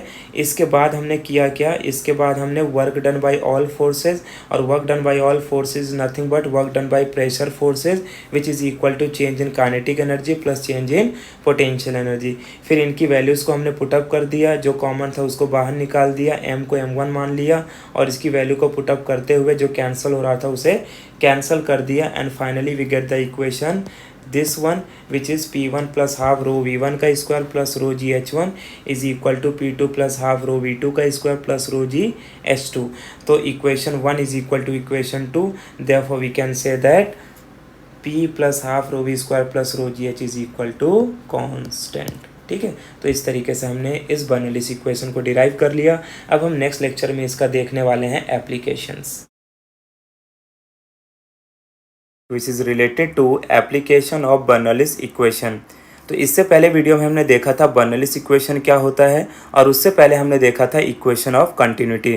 तो अगर आपने इक्वेशन ऑफ कंटिन्यूटी और बर्नौलीज इक्वेशन का वीडियो नहीं देखा है तो मैं चाहूँगा कि आप सबसे पहले उन वीडियोज़ को देख लें, उसके बाद ही एप्लीकेशन ऑफ बर्नौलीज इक्वेशन को देखोगे तो काफ़ी अच्छे से आपको समझ में आ जाएगा। तो ओवरऑल अगर हम बुक में देखेंगे तो वहाँ पर 4 से 5 एप्लीकेशन गिवन है, जिसमें से पहले 2 application that is speed of efflux और दूसरा है वेंचुरी ट्यूब। ये खुद में एक डेरिवेशन है। तो सबसे पहले हम यहाँ पर क्या करने वाले हैं, स्पीड ऑफ एफ्लक्स का फॉर्मूला डिराइव करने वाले हैं। तो पहले हम समझेंगे कि स्पीड ऑफ एफ्लक्स बेसिकली है क्या। उससे पहले हम देखते हैं कंसिडरेशन पॉइंट्स के बारे में। तो देखो जैसे आप यहाँ पर देख पा रहे हो, यहाँ पर जो भी हमने डायग्राम बनाया उस डायग्राम का जो कंसिडरेशन पॉइंट हमें कंसिडर करना है, consider a liquid of density rho. तो मान लेते हैं जो हमारा लिक्विड है इसका डेंसिटी कितना है, रो, फिल्ड इन अ टैंक। ठीक है, तो ये बेसिकली क्या है, एक टैंक है of large cross section area और इसका जो एरिया है वो कितना है, A1। तो देखो ये जो टैंक का ये वाला जो क्रॉस सेक्शनल एरिया है ना, ये सबसे लार्ज क्रॉस सेक्शन एरिया है, तो इसे हम क्या मान लेंगे, क्रॉस सेक्शन एरिया A1। उसके बाद देखो नेक्स्ट यहाँ पर हैविंग एन ओरीफेस। अब orifice of cross sectional area कितना है, A2। तो ओरीफेस किसे कहते हैं पहले वो समझते हैं। देखो यहाँ पर आप देख पा रहे हो कि ये जो बेसिकली हमारा जो टैंक है, ये क्या है, टैंक है। इस टैंक में हमने क्या किया है, यहाँ पर एक छोटा सा ओपनिंग कर दिया है, मतलब एक छोटा सा होल कर दिया है। तो बेसिकली इसी होल को हम क्या कहते हैं, ओरीफेस कहते हैं। क्या कहते हैं, ओरीफेस। तो मैं यहाँ पर मार्क कर देता हूँ और इस पॉइंट को हम क्या कहते हैं, ओरीफेस कहते हैं। ठीक है, अब इसके आगे देखो, तो ये जो ओरीफेस है तो इसका जो क्रॉस सेक्शनल एरिया है उसे हमने क्या बोला, A2। तो ये जो टैंक का जो लार्जर क्रॉस सेक्शनल एरिया था वो क्या बन गया, A1, और ओरीफेस का जो क्रॉस सेक्शन एरिया उसे हमने क्या नाम दिया, A2। ठीक है, उसके बाद अब आगे देखते हैं। तो यहाँ पर हमने V1 और V2 जो लिया है, तो V1 क्या है, speed of liquid at point A1 और V2 क्या है, speed of liquid at point A2। यानी यहाँ पर जो हमने फ्लूइड भरा हुआ है, तो जो फ्लूइड इस होल के थ्रू बाहर जाएगा, तो जब वो नीचे की तरफ जाएगा तो उसकी स्पीड क्या होगी, V1, और इस ओरिफेस से जब स्पीड से फ्लूइड हमारा बाहर निकलेगा तो उसकी स्पीड को हम क्या बोलेंगे, V2।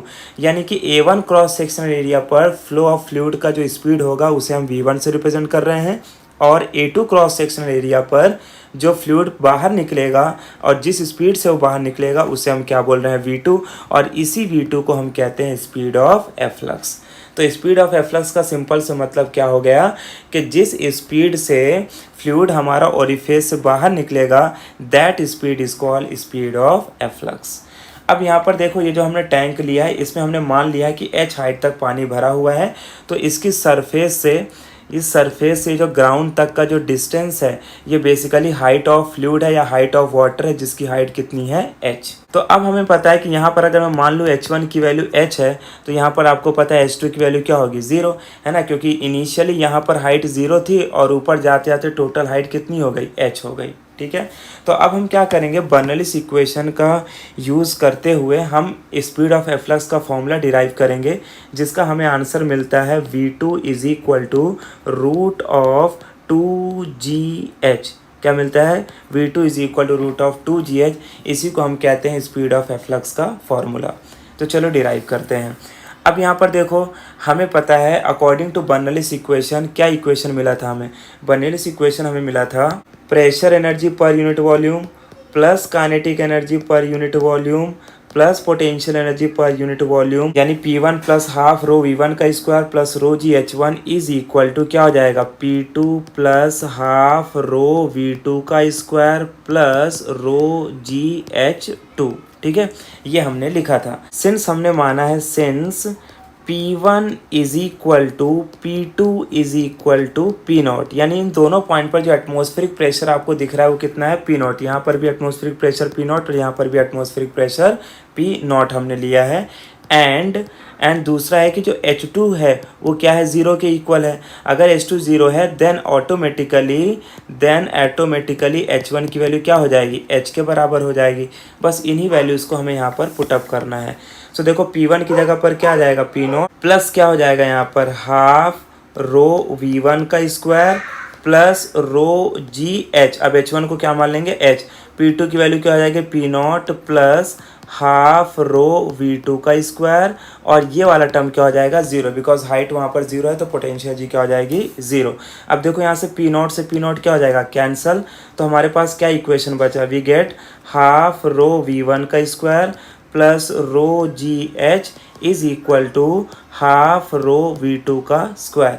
अब हम क्या करते हैं, ये रो v1 स्क्वायर और रो v2 स्क्वायर को एक तरफ कर लेते हैं, तो इस वाले टर्म को जब मैं इधर लेके जाऊंगा तो इसकी साइन क्या होगी, चेंज हो जाएगी। तो देयरफॉर इसे मैं लिख सकता हूँ rho ji H is equal to, ये हो जाएगा हाफ रो v2 का square minus half rho v1 का स्क्वायर। ठीक है, अब यहाँ से आप देख पा रहे हो कुछ कॉमन दिख रहा है आपको, क्या कॉमन दिख रहा है, देखो हम हाफ रो को कॉमन लिख सकते हैं, तो ये क्या हो जाएगा v2 का स्क्वायर माइनस v1 का स्क्वायर। यहाँ से रो क्या हो जाएगा कैंसिल, और 2 को यहाँ पे ले जाके क्या कर सकते हैं, मल्टीप्लाई। सो देयरफॉर इसे मैं क्या लिख सकता हूँ, 2gh is equal to v2 का स्क्वायर माइनस v1 का स्क्वायर। ठीक है, इसे हम मान लेते हैं इक्वेशन नंबर 1। अब हमें एक कंडीशन यूज़ करना है, ध्यान से सुनो।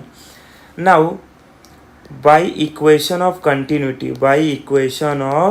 कंटिन्यूटी हमें एक बात पता है कि अगर हम इक्वेशन ऑफ कंटिन्यूटी को देखें तो हमें आंसर मिलता है a1v1 is equal to a2v2। क्या है, a1v1 is equal to a2v2। अब अगर मैं आपको बोलूं, ध्यान से सुनना, कि यहाँ से क्योंकि हमें v1 की वैल्यू तो नहीं पता है ना, हमें v1 की वैल्यू पता नहीं है, और हमें फाइंड क्या करना है v2, तो v2 तो हमें निकालना, लेकिन v1 की वैल्यू पता नहीं है। तो देयरफॉर मैं यहाँ से क्या लिख सकता हूँ, ध्यान से सुनो, यहाँ पर मैं लिख सकता हूँ therefore v1 is equal to, ये हो जाएगा a2v2 upon a1, a2v2 upon a1। अब यहाँ पर क्या होगा, देयरफॉर इस वैल्यू को मैं क्या करता हूँ, इक्वेशन नंबर 1 में पुट अप कर देता हूँ। तो therefore we will write putting value of v1 in equation 1 में पुट अप करेंगे तो क्या हो जाएगा, देयरफॉर इसे हम लिख सकते हैं 2gh is equal to v2 square minus, अच्छा v1 की जगह पर क्या आ जाएगा, a2 का स्क्वायर v2 का स्क्वायर अपॉन a1 का स्क्वायर। ठीक है, ओके। अब क्या मैं इसको ऐसा लिख सकता हूँ, इसको मैं लिखता हूँ 2gh is equal to v2 का square minus a2 by a1 the whole square लिख सकता हूँ क्या, यस इसको लिख सकते हैं ना, बिकॉज दोनों में क्या स्क्वायर है, इनटू क्या हो जाएगा v2 का स्क्वायर। कि सिंस हमें एक बात पता है कि सिंस जो a2 है ना it is very very less than a1, ये बात तो बराबर है, यानी जो ओरिफेस वाला सेक्शन है, ये जो ओरिफेस का क्रॉस सेक्शनल एरिया होगा वो इसके क्रॉस सेक्शन एरिया से तो बहुत कम होगा, राइट। तो हमें पता है since a2 is very very less than a1, therefore a2 upon a1 का अगर मैं स्क्वायर कर दूं तो वैल्यू और भी छोटी हो जाएगी, यानी इतनी छोटी हो जाएगी उसे हम क्या कर सकते हैं, नेगलेक्ट कर सकते हैं। Therefore a2 by a1 square can be neglected. क्यों नेगलेक्ट हो जाएगा, जैसे कि मान लो कि a2 की वैल्यू है 1 सेंटीमीटर और a1 की वैल्यू है 100 सेंटीमीटर, तो 1 को अगर मैं 100 से डिवाइड भी करूंगा तो आंसर क्या आएगा 0.01, और अगर इसका स्क्वायर कर दूं तो वैल्यू और भी छोटी हो जाएगी, यानी इतनी छोटी हो जाएगी कि उसे हम क्या कर सकते हैं, नेगलेक्ट कर सकते हैं। देयरफॉर हमें इक्वेशन क्या मिलेगा, 2gh is equal to v2 का स्क्वायर। सो देयरफॉर यहाँ से अगर स्क्वायर हटाएंगे तो क्या आ जाएगा, root of 2gh is equal to v2। So this is the formula for speed of efflux. तो जिस स्पीड से पानी ओरिफिस से बाहर निकलेगा वो स्पीड कितनी होगी, रूट ऑफ 2gh के इक्वल होगी। इस वीडियो लेक्चर में हम समझने वाले हैं बर्नौलीज एप्लीकेशन का दूसरा application, that is venturi tube. तो चलिए समझते हैं वेंचुरी ट्यूब क्या है और इसे हम किस लिए यूज़ करते हैं। तो देखो वेंचुरी ट्यूब एक बेसिकली ऐसा मेथड है जिस मेथड के थ्रू हम क्या कर सकते हैं, किसी भी ट्यूब में फ्लो हो रहे फ्लूइड की स्पीड को फाइंड आउट कर सकते हैं। तो यहाँ पर हमें वही लिखा है कि venturi tube is used to measure the speed of flow of fluid in a tube. तो जैसे आप यहाँ पर एक डायग्राम देख पा रहे हो, इस डायग्राम में हमने एक ट्यूब को लिया है, लेकिन इस ट्यूब का आपको यहाँ पर दो क्रॉस सेक्शनल एरिया दिखाई दे रहा है। एक क्रॉस सेक्शनल एरिया है A1 और दूसरा क्रॉस सेक्शनल एरिया है A2। तो जो A1 क्रॉस सेक्शनल एरिया है वो बड़ा है और A2 क्रॉस सेक्शनल एरिया छोटा है, ठीक है। तो हमें ऐसा अज्यूम करना है कि इस ट्यूब के थ्रू जो हमारा फ्लूइड है वो आगे के डायरेक्शन में फ्लो कर रहा है, तो अगर मुझे इन दोनों पॉइंट पर यानी कि A1 क्रॉस सेक्शनल एरिया पर और A2 क्रॉस सेक्शनल एरिया पर ये पता करना हो कि फ्लूइड के फ्लो करने की स्पीड क्या होगी, तो वेंचुरी ट्यूब के मेथड से हम इसे कैलकुलेट कर सकते हैं। तो सबसे पहले यहाँ पर देखते हैं कुछ important points.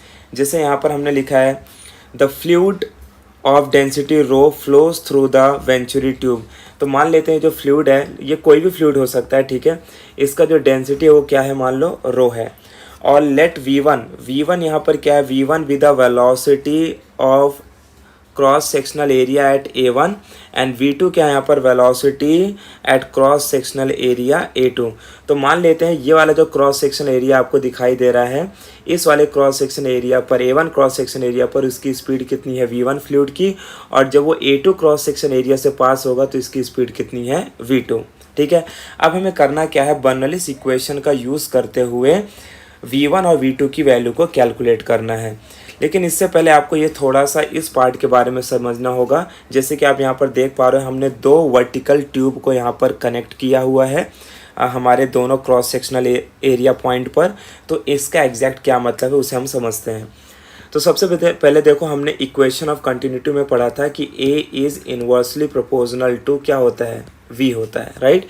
A is inversely proportional to V। तो इसका सीधा से ये मतलब है कि जिस पॉइंट का क्रॉस सेक्शनल एरिया ज़्यादा होगा उस पॉइंट पर उसकी वेलोसिटी क्या होगी, कम होगी।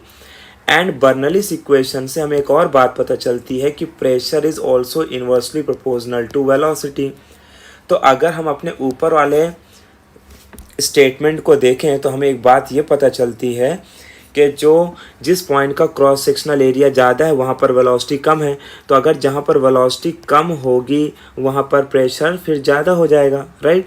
तो प्रेशर ज़्यादा होने की वजह से आप देख पा रहे हो ये जो पॉइंट है जिसे हमने P1 मार्क किया है, तो इस पॉइंट पर आप देख रहे हो जो फ्लो का इस फ्लूइड का जो हाइट है ये ज़्यादा इस लिक्विड में राइज कर रहा है एज़ कम्पेयर टू A2 वाले पोर्शन में जहाँ पर बहुत कम राइज देखने को मिल रहा है। क्यों? बिकॉज अगर हम A2 वाले क्रॉस सेक्शन एरिया में देखेंगे तो हम बोलेंगे यहाँ पर क्रॉस सेक्शन एरिया कम है। तो अगर क्रॉस सेक्शनल एरिया कम होगा तो यहाँ पर वेलोसिटी ज़्यादा होगी, और अगर वेलोसिटी यहाँ पर ज़्यादा है तो प्रेशर क्या हो जाएगा, कम हो जाएगा। इसीलिए हम देख रहे हैं कि इस वाले पार्ट पर जो फ्लूइड का राइज हो रहा है वो बहुत कम है और इस वाले पार्ट पर फ्लूइड का राइज बहुत ज़्यादा है। बिकॉज ये जो A1 पॉइंट है, A1 क्रॉस सेक्शन एरिया, यहाँ पर प्रेशर ज़्यादा होने की वजह से इसमें जब फ्लूइड हमारा फ्लो करेगा तो ज़्यादा पानी ऊपर तक भर जाएगा। लेकिन वहीं अगर हम A2 क्रॉस सेक्शन एरिया पे देखें तो यहाँ पर क्या हो रहा है, प्रेशर कम होने की वजह से ज़्यादा ऊपर तक हमारा फ्लूइड फिल नहीं हो रहा है। तो अगर हम दोनों ट्यूब को कंपेयर करें तो हमें H हाइट का डिफरेंस देखने को मिल रहा है, राइट। दोनों के बीच में कितना हाइट का डिफरेंस है, H हाइट का डिफरेंस है। अब यहाँ पर हम इसी कॉन्सेप्ट का यूज़ करते हुए आगे इस डेरिवेशन को डिराइव करेंगे। अल्टीमेटली सबसे पहले हमें जो फाइंड आउट करना है वो है V2 square minus V1 square is equal to 2GH। ये इक्वेशन हमें कैलकुलेट करना है, और जैसे हमें ये इक्वेशन मिल जाएगा तो फिर हम V1 की वैल्यू पुट अप करके V2 निकाल सकते हैं और V2 की वैल्यू पुट अप करके V1 कैलकुलेट कर सकते हैं।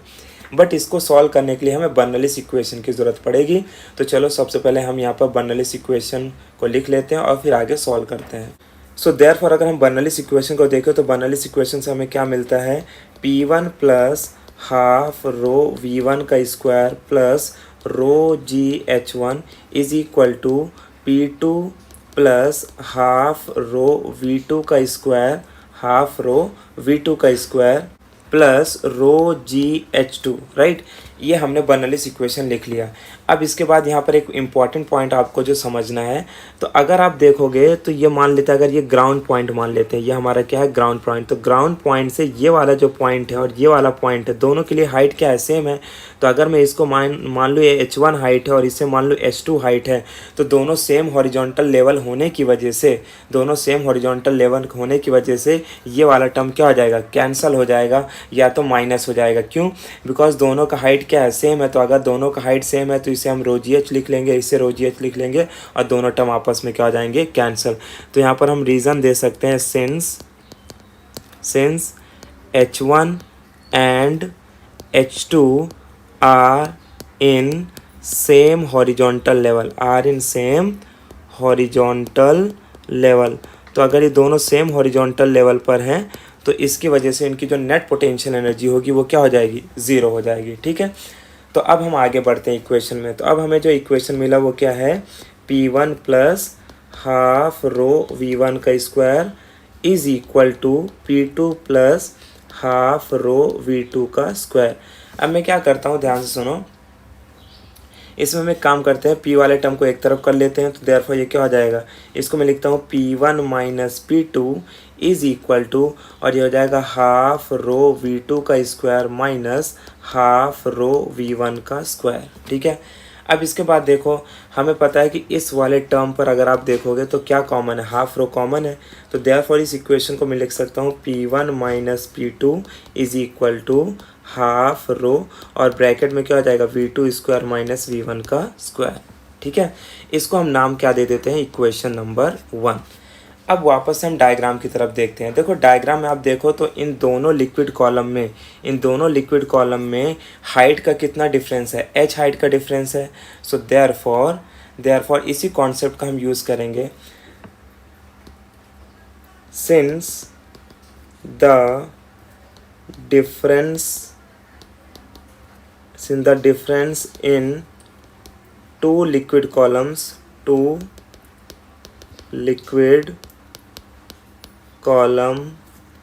is h। ठीक है, देयरफॉर हम बोल सकते हैं कि हाइट में डिफरेंस होने की वजह से, ये जो हाइट का डिफरेंस आया वो किसकी वजह से आया, इन दोनों प्रेशर की वजह से तो हाइट में डिफरेंस आया है, राइट। तो यहाँ पर हम प्रेशर डिफरेंस का फॉर्मूला यूज़ कर लेते हैं, P1 minus P2 is equal to H rho ji.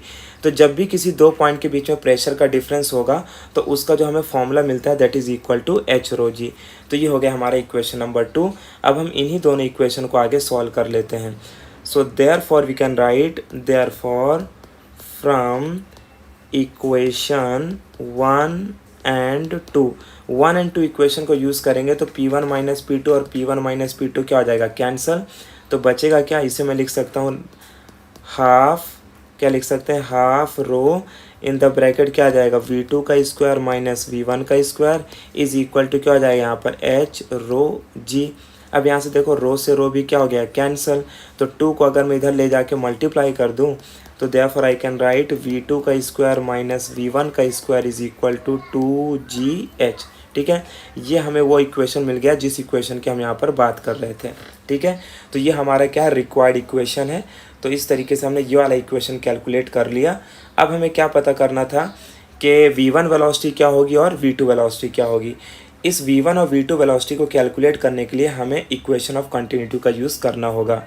Overall अगर हम बुक में देखेंगे तो इसके आगे उन्होंने सॉल्यूशन नहीं दिया है, बस उन्होंने बोला है कि अगर आपको V1 V2 की वैल्यू कैलकुलेट करना है तो आप इक्वेशन ऑफ कंटिन्यूटी का यूज़ करके V1 V2 की वैल्यू कैलकुलेट कर सकते हो। बट मैं आपको मेथड बताऊंगा कि कैसे हम V1 V2 की वैल्यू को कैलकुलेट कर सकते हैं, क्योंकि इस इक्वेशन के थ्रू हम डायरेक्टली ना तो V1 निकाल सकते हैं ना तो V2 निकाल सकते हैं अनटिल अनलेस हमें एक वैल्यू पता हो तो। ठीक है, तो अब यहाँ पर क्या करते हैं, सबसे पहले इक्वेशन को अप्लाई करते हैं। अगर मान लो मुझे क्या अप्लाई करना है, क्या फाइंड करना है, फॉर वेलोसिटी V1 निकालना है, फॉर वेलोसिटी V1। तो मुझे अगर V1 वेलोसिटी को कैलकुलेट करना है तो क्या करेंगे, therefore I can right by equation of continuity, by equation of continuity. तो इक्वेशन ऑफ कंटिन्यूटी तो आपको याद होगा कि क्या होता है, A1 V1 is equal to A2 V2। ठीक है, तो ये जो हम एप्लीकेशन पढ़ रहे हैं, इन एप्लीकेशन को अच्छे से समझने के लिए आपको इक्वेशन ऑफ कंटिन्यूटी और बर्नौलीज इक्वेशन दोनों आना चाहिए। अगर आपको नहीं आता है तो मैंने इसके पहले जो वीडियो डाले हैं उनको आप ज़रूर देख लें, तो आपको ये समझ में आ जाएगा। तो देखो यहाँ पर हमने A1 V1 is equal to A2 V2 लिख लिया। तो देयरफॉर इसी इक्वेशन का हम आगे चल के क्या करेंगे, यूज़ करेंगे। तो फ्रॉम इक्वेशन, जो हमारा रियल इक्वेशन है वो क्या है, फ्रॉम इक्वेशन, कौन सा equation, V2 square minus V1 square is equal to क्या था, 2GH। हम यहाँ पर A1 V1 is equal A2 V2 की जगह पर मैं क्या करता हूँ, ध्यान से सुनो, मुझे निकालना क्या है V1। तो देयरफॉर V2 की वैल्यू मैं क्या लिख सकता हूँ, V2 की वैल्यू लिख सकता हूँ, ध्यान सुनो, इस इक्वेशन का यूज़ करना है। ठीक है, तो V2 हो जाएगा A1 V1 अपॉन A2, क्या हो जाएगा, A1 V1 upon A2।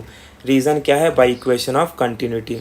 So therefore ultimately मैं लिख सकता हूँ V2 का स्क्वायर। अभी जो V2 दिया है ना, V2 की जगह पर क्या लिख सकते हैं, इसकी वैल्यू पुटअप कर सकते हैं। क्या हो जाएगा, A1 का स्क्वायर V1 का स्क्वायर अपॉन A2 का स्क्वायर, है ना, क्योंकि यहाँ पर V2 का तो स्क्वायर है, माइनस क्या हो जाएगा, V1 का square is equal to 2GH। अब यहाँ पर देखो, यहाँ से क्या कॉमन दिखाई दे रहा है आपको, V1 स्क्वायर कॉमन दिखाई दे रहा है। तो अगर V1 स्क्वायर कॉमन में बाहर निकाल लो तो क्या बचेगा, A1 बाई A2 का स्क्वायर, ठीक है। और यहाँ पर क्या हो जाएगा, -1 इज इक्वल टू 2GH हो जाएगा। अब हमें पता है कि हमें सिर्फ V1 चाहिए, तो मैं इसको ऐसा लिखता हूँ, V1 square is equal to, ये क्या हो जाएगा, 2GH अपॉन, अच्छा अगर आप ध्यान से देखोगे तो क्या मैं इसको ऐसा लिख सकता हूँ, A1 by A2 the whole square -1, है ना, क्यों, बिकॉज दोनों के लिए स्क्वायर तो सेम है। तो अब अल्टीमेटली सिंस मुझे चाहिए क्या, मुझे V चाहिए, V1, तो V1 इज इक्वल टू, तो यहाँ से स्क्वायर हटाएंगे तो यहाँ पे पूरे में क्या लग जाएगा, रूट लग जाएगा, राइट। तो यहाँ पर रूट लिख लेते हैं, तो क्या हो जाएगा 2GH अपॉन, और ये क्या हो जाएगा A1 by A2 the whole square -1, ठीक है। तो इस तरीके से देखो हमने V1 वेलोसिटी का फॉर्मूला कैलकुलेट कर लिया। अब अगर आप इस इक्वेशन को ध्यान से देखोगे तो देखो V2 गायब हो चुका है, राइट। और अगर हम इस ट्यूब की बात करें तो इस ट्यूब की हमें कुछ वैल्यू तो पता होने वाली है। क्या क्या पता होगा, A1 की वैल्यू पता होगी, A2 वैल्यू पता होगी, और हम H वैल्यू को फाइंड आउट कर सकते हैं, ठीक है। तो इस तरीके से ये सारी वैल्यू हमें पता है। तो यहाँ पर अगर हमें V1 निकालना है तो इन सारी वैल्यूज़ को हम रख सकते हैं, तो सिमिलरली हमें यहाँ पर V1 मिल जाएगा। अब बात आती है कि V2 वेलोसिटी को कैसे कैलकुलेट करें। तो देखो V2 वेलोसिटी को भी कैलकुलेट करने का तरीका मैं आपको बता देता हूँ, और जिस तरीके से हमने ये किया है उसी तरीके से V2 भी करना है, ठीक है। सेम टू सेम रहेगा, खाली थोड़ी सी चीज़ें चेंज होंगी। सो देयरफॉर अब हम यहाँ पे लिखते हैं फॉर वेलोसिटी V2। मान लो मुझे वेलोसिटी V2 कैलकुलेट करना है, तो इसके लिए भी वही काम करना है अपने को। Therefore you will write therefore from equation, क्या इक्वेशन है, हमें पता है इसका इक्वेशन हमें क्या मिला था, इक्वेशन था V2 square minus V1 square is equal to 2GH, ठीक है। अब यहाँ पर देखो, जब हमें V1 निकालना था तो V2 की वैल्यू लिखी थी, अब हमें V2 निकालना है तो V1 की वैल्यू लिखेंगे। तो by equation of continuity, since हमें पता है, since A1 V1 is equal to क्या होता है, A2 V2, देयरफॉर यहाँ से मुझे बताओ V1 की वैल्यू क्या मिल जाएगी, it will B A2 by A1 into V2, ठीक है। अब इस वैल्यू को हमें करना क्या है कि इस इक्वेशन में पुटअप करना है। तो देयरफॉर जैसे मैं पुटअप करूंगा तो देखो इसे क्या लिख सकता हूँ, V2 का स्क्वायर माइनस, अच्छा V1 की जगह पर इसकी वैल्यू रखेंगे तो क्या हो जाएगा, देखो ये हो जाएगा A2 का स्क्वायर V2 का स्क्वायर अपॉन A1 का स्क्वायर, ठीक है, इज इक्वल टू क्या हो जाएगा 2GH। सो देयरफॉर इस इक्वेशन में देखो क्या कॉमन आपको दिख रहा है, V2 कॉमन दिख रहा है, तो V2 स्क्वायर को बाहर निकालेंगे तो क्या बचेगा 1 माइनस, ये हो जाएगा A2 का स्क्वायर अपॉन क्या हो जाएगा A1 का स्क्वायर, ठीक है, इज इक्वल टू क्या हो जाएगा 2GH। अब इसके बाद फाइनली हमें निकालना क्या, V2 स्क्वायर यानी V2, तो V2 स्क्वायर को इधर रखो और ये वाले टर्म को नीचे भेज दो, तो ये हो जाएगा 2GH अपॉन में क्या हो जाएगा 1 माइनस, अच्छा A2 बाई A1 दोनों के लिए स्क्वायर सेम है तो मैं इसे लिखता हूँ A2 बाई A1 और इसका क्या हो जाएगा होल स्क्वायर। अब फाइनली हमें यहाँ से स्क्वायर हटा देना है, तो ये हो जाएगा V2 इज इक्वल टू, और ये पूरे में क्या आ जाएगा रूट, ये हो जाएगा root 2GH upon 1 minus A2 by A1 the whole square. तो इस तरीके से देखो हमने V2 को भी कैलकुलेट कर लिया। अब यहाँ पर देखो V1 गायब हो चुका है, तो इस सिमिलर तरीके से जिस तरीके से हमने V1 को कैलकुलेट किया है इसी तरीके से हमें V2 के लिए भी फाइंड आउट करना है। तो ये वाला जो for velocity V1 and V2 step हमने सॉल्व किया है, ये बुक में तो नहीं दिया है लेकिन आप बड़ी आसानी से इसे फाइंड आउट कर सकते हो, ठीक है, जिस मेथड से मैंने आपको बताया है। तो इस तरीके से हमें इस डेरिवेशन को डिराइव करना है, that is related to venturi tube. इसके बाद देखो बर्नौलीज के कुछ और भी एप्लीकेशन गिवन है, ठीक है। तो और एप्लीकेशन में जैसे कि एक एप्लीकेशन में आपको एक्सप्लेन करता हूँ, that is related to lifting of an aeroplane, ठीक है, क्योंकि ये एक आप समझ लोगे तो बाकी भी आप समझ जाओगे जो दोनों एप्लीकेशन गिवन है। लिफ्टिंग ऑफ एन एरोप्लेन, कि एरोप्लेन लिफ्ट कैसे करता है, ठीक है। तो लिफ्टिंग ऑफ एन एरोप्लेन, तो सबसे पहले यहाँ पर मैं एक सरफेस ले लेता हूँ, लेट्स से ये ग्राउंड है, ठीक है, और कुछ इस तरीके से ये इसका क्रॉस सेक्शन व्यू है एरोप्लेन का, ठीक है। ओके, अब यहाँ पर देखो, आप देखोगे कि जब ये एरोप्लेन आगे की तरफ मूव करेगी तो जो विंड चल रही होगी, राइट, वो ऐसा जाएगी इस तरीके से, ठीक है। ओके, अब आप देखोगे कि जो विंड ऐसा नीचे है तो वो तो सीधा ऐसा निकल जाएगी, राइट, और जो यहाँ पे है वो ऐसा टकरा के रिटर्न भी हो सकती है, और जो यहाँ पे है वो ऐसा घूम के ऐसा जाएगी, ठीक है, इस तरीके से, करेक्ट। और ये नीचे वाली तो ऐसा सीधा पास आउट हो जाएंगी, ठीक है। तो अगर तुम ध्यान से देखोगे तो मैं आपको बोलूँ कि जो at time t is equal to zero, मान लो कि at time t is equal to zero सारे विंड पार्टिकल यहीं पे थे, और मैं ये देखता हूँ कि t टाइम पर सब एक ही साथ वापस से यहाँ पर पहुँच गया at time t is equal to t। लेकिन अगर आप ध्यान से देखोगे तो आपको समझ में आएगा कि नीचे वाली जो स्ट्रीम लाइन है वहाँ पर विंड कम डिस्टेंस ट्रैवल कर रही है, और जो ऊपर वाली स्ट्रीम लाइन है ये ज़्यादा डिस्टेंस ट्रैवल कर रही हैं। लेकिन हम ये देख रहे हैं कि सब के सब एक ही टाइम पर एक ही जगह पे पहुँच रहे हैं। तो इसका मतलब है कि ये जो नीचे वाली विंड वेलोसिटीज़ हैं, तो इसका मतलब ये है कि नीचे वाली जो स्ट्रीम लाइन है ये कम स्पीड से भागे होंगे, और जो ऊपर वाली स्ट्रीम लाइन है ये ज़्यादा स्पीड से भागे होंगे, ठीक है। अब बर्नौलीज इक्वेशन से हमें ये पता चलता है कि pressure is inversely proportional to velocity. तो इसका मतलब क्या हुआ कि जहाँ पे वेलोसिटी ज़्यादा होगी वहाँ पर प्रेशर कम होगा। तो सिंस अगर आप देखोगे तो नीचे वाली जो स्ट्रीम लाइन है वो बस इतना ही डिस्टेंस ट्रैवल कर रही हैं, और टाइम दोनों के लिए सेम है, मतलब कि इनकी वेलोसिटी कम है। तो वेलोसिटी कम मतलब प्रेशर क्या होगा, ज़्यादा। और वहीं पर ये वाली जो हैं ये आपको दिखाई दे रहा है कि ज़्यादा डिस्टेंस ट्रैवल कर रही हैं, ठीक है, लेकिन उतने ही टाइम पे पहुंच रही हैं, मतलब इनकी वेलोसिटी क्या है, ज़्यादा। तो प्रेशर क्या हो जाएगा, कम, because pressure is inversely proportional to क्या है, वेलोसिटी। तो अब आप देखते हो कि जैसे जैसे एरोप्लेन रनवे पे भागता जाएगा तो जितना वो स्पीड अपनी बढ़ाता जाएगा उतना नीचे प्रेशर बढ़ता जाएगा और ऊपर प्रेशर कम होता जाएगा, और फाइनल एक ऐसा पॉइंट आएगा कि नीचे प्रेशर बहुत ज़्यादा हो जाएगा, ऊपर प्रेशर बहुत कम हो जाएगा, और एरोप्लेन हमारा टेक ऑफ हो जाएगा, ठीक है। तो बस इस तरीके से लिफ्टिंग ऑफ एरोप्लेन होता है। तो ठीक उसी तरीके से जो दूसरे भी तीसरे एप्लीकेशन दी है related to working of an atomiser as well as कभी कभी आपने देखा होगा जब बहुत हवा वगैरह चलती है तो घर के पतरे वगैरह भी उड़ जाते हैं, तो वो भी इसी फिनोमेना पे काम करता है, बिकॉज अंदर प्रेशर ज़्यादा डेवलप हो जाता है, बाहर प्रेशर कम। तो फिर ऐसे केसेस में ये सिनेरियोस होते हैं।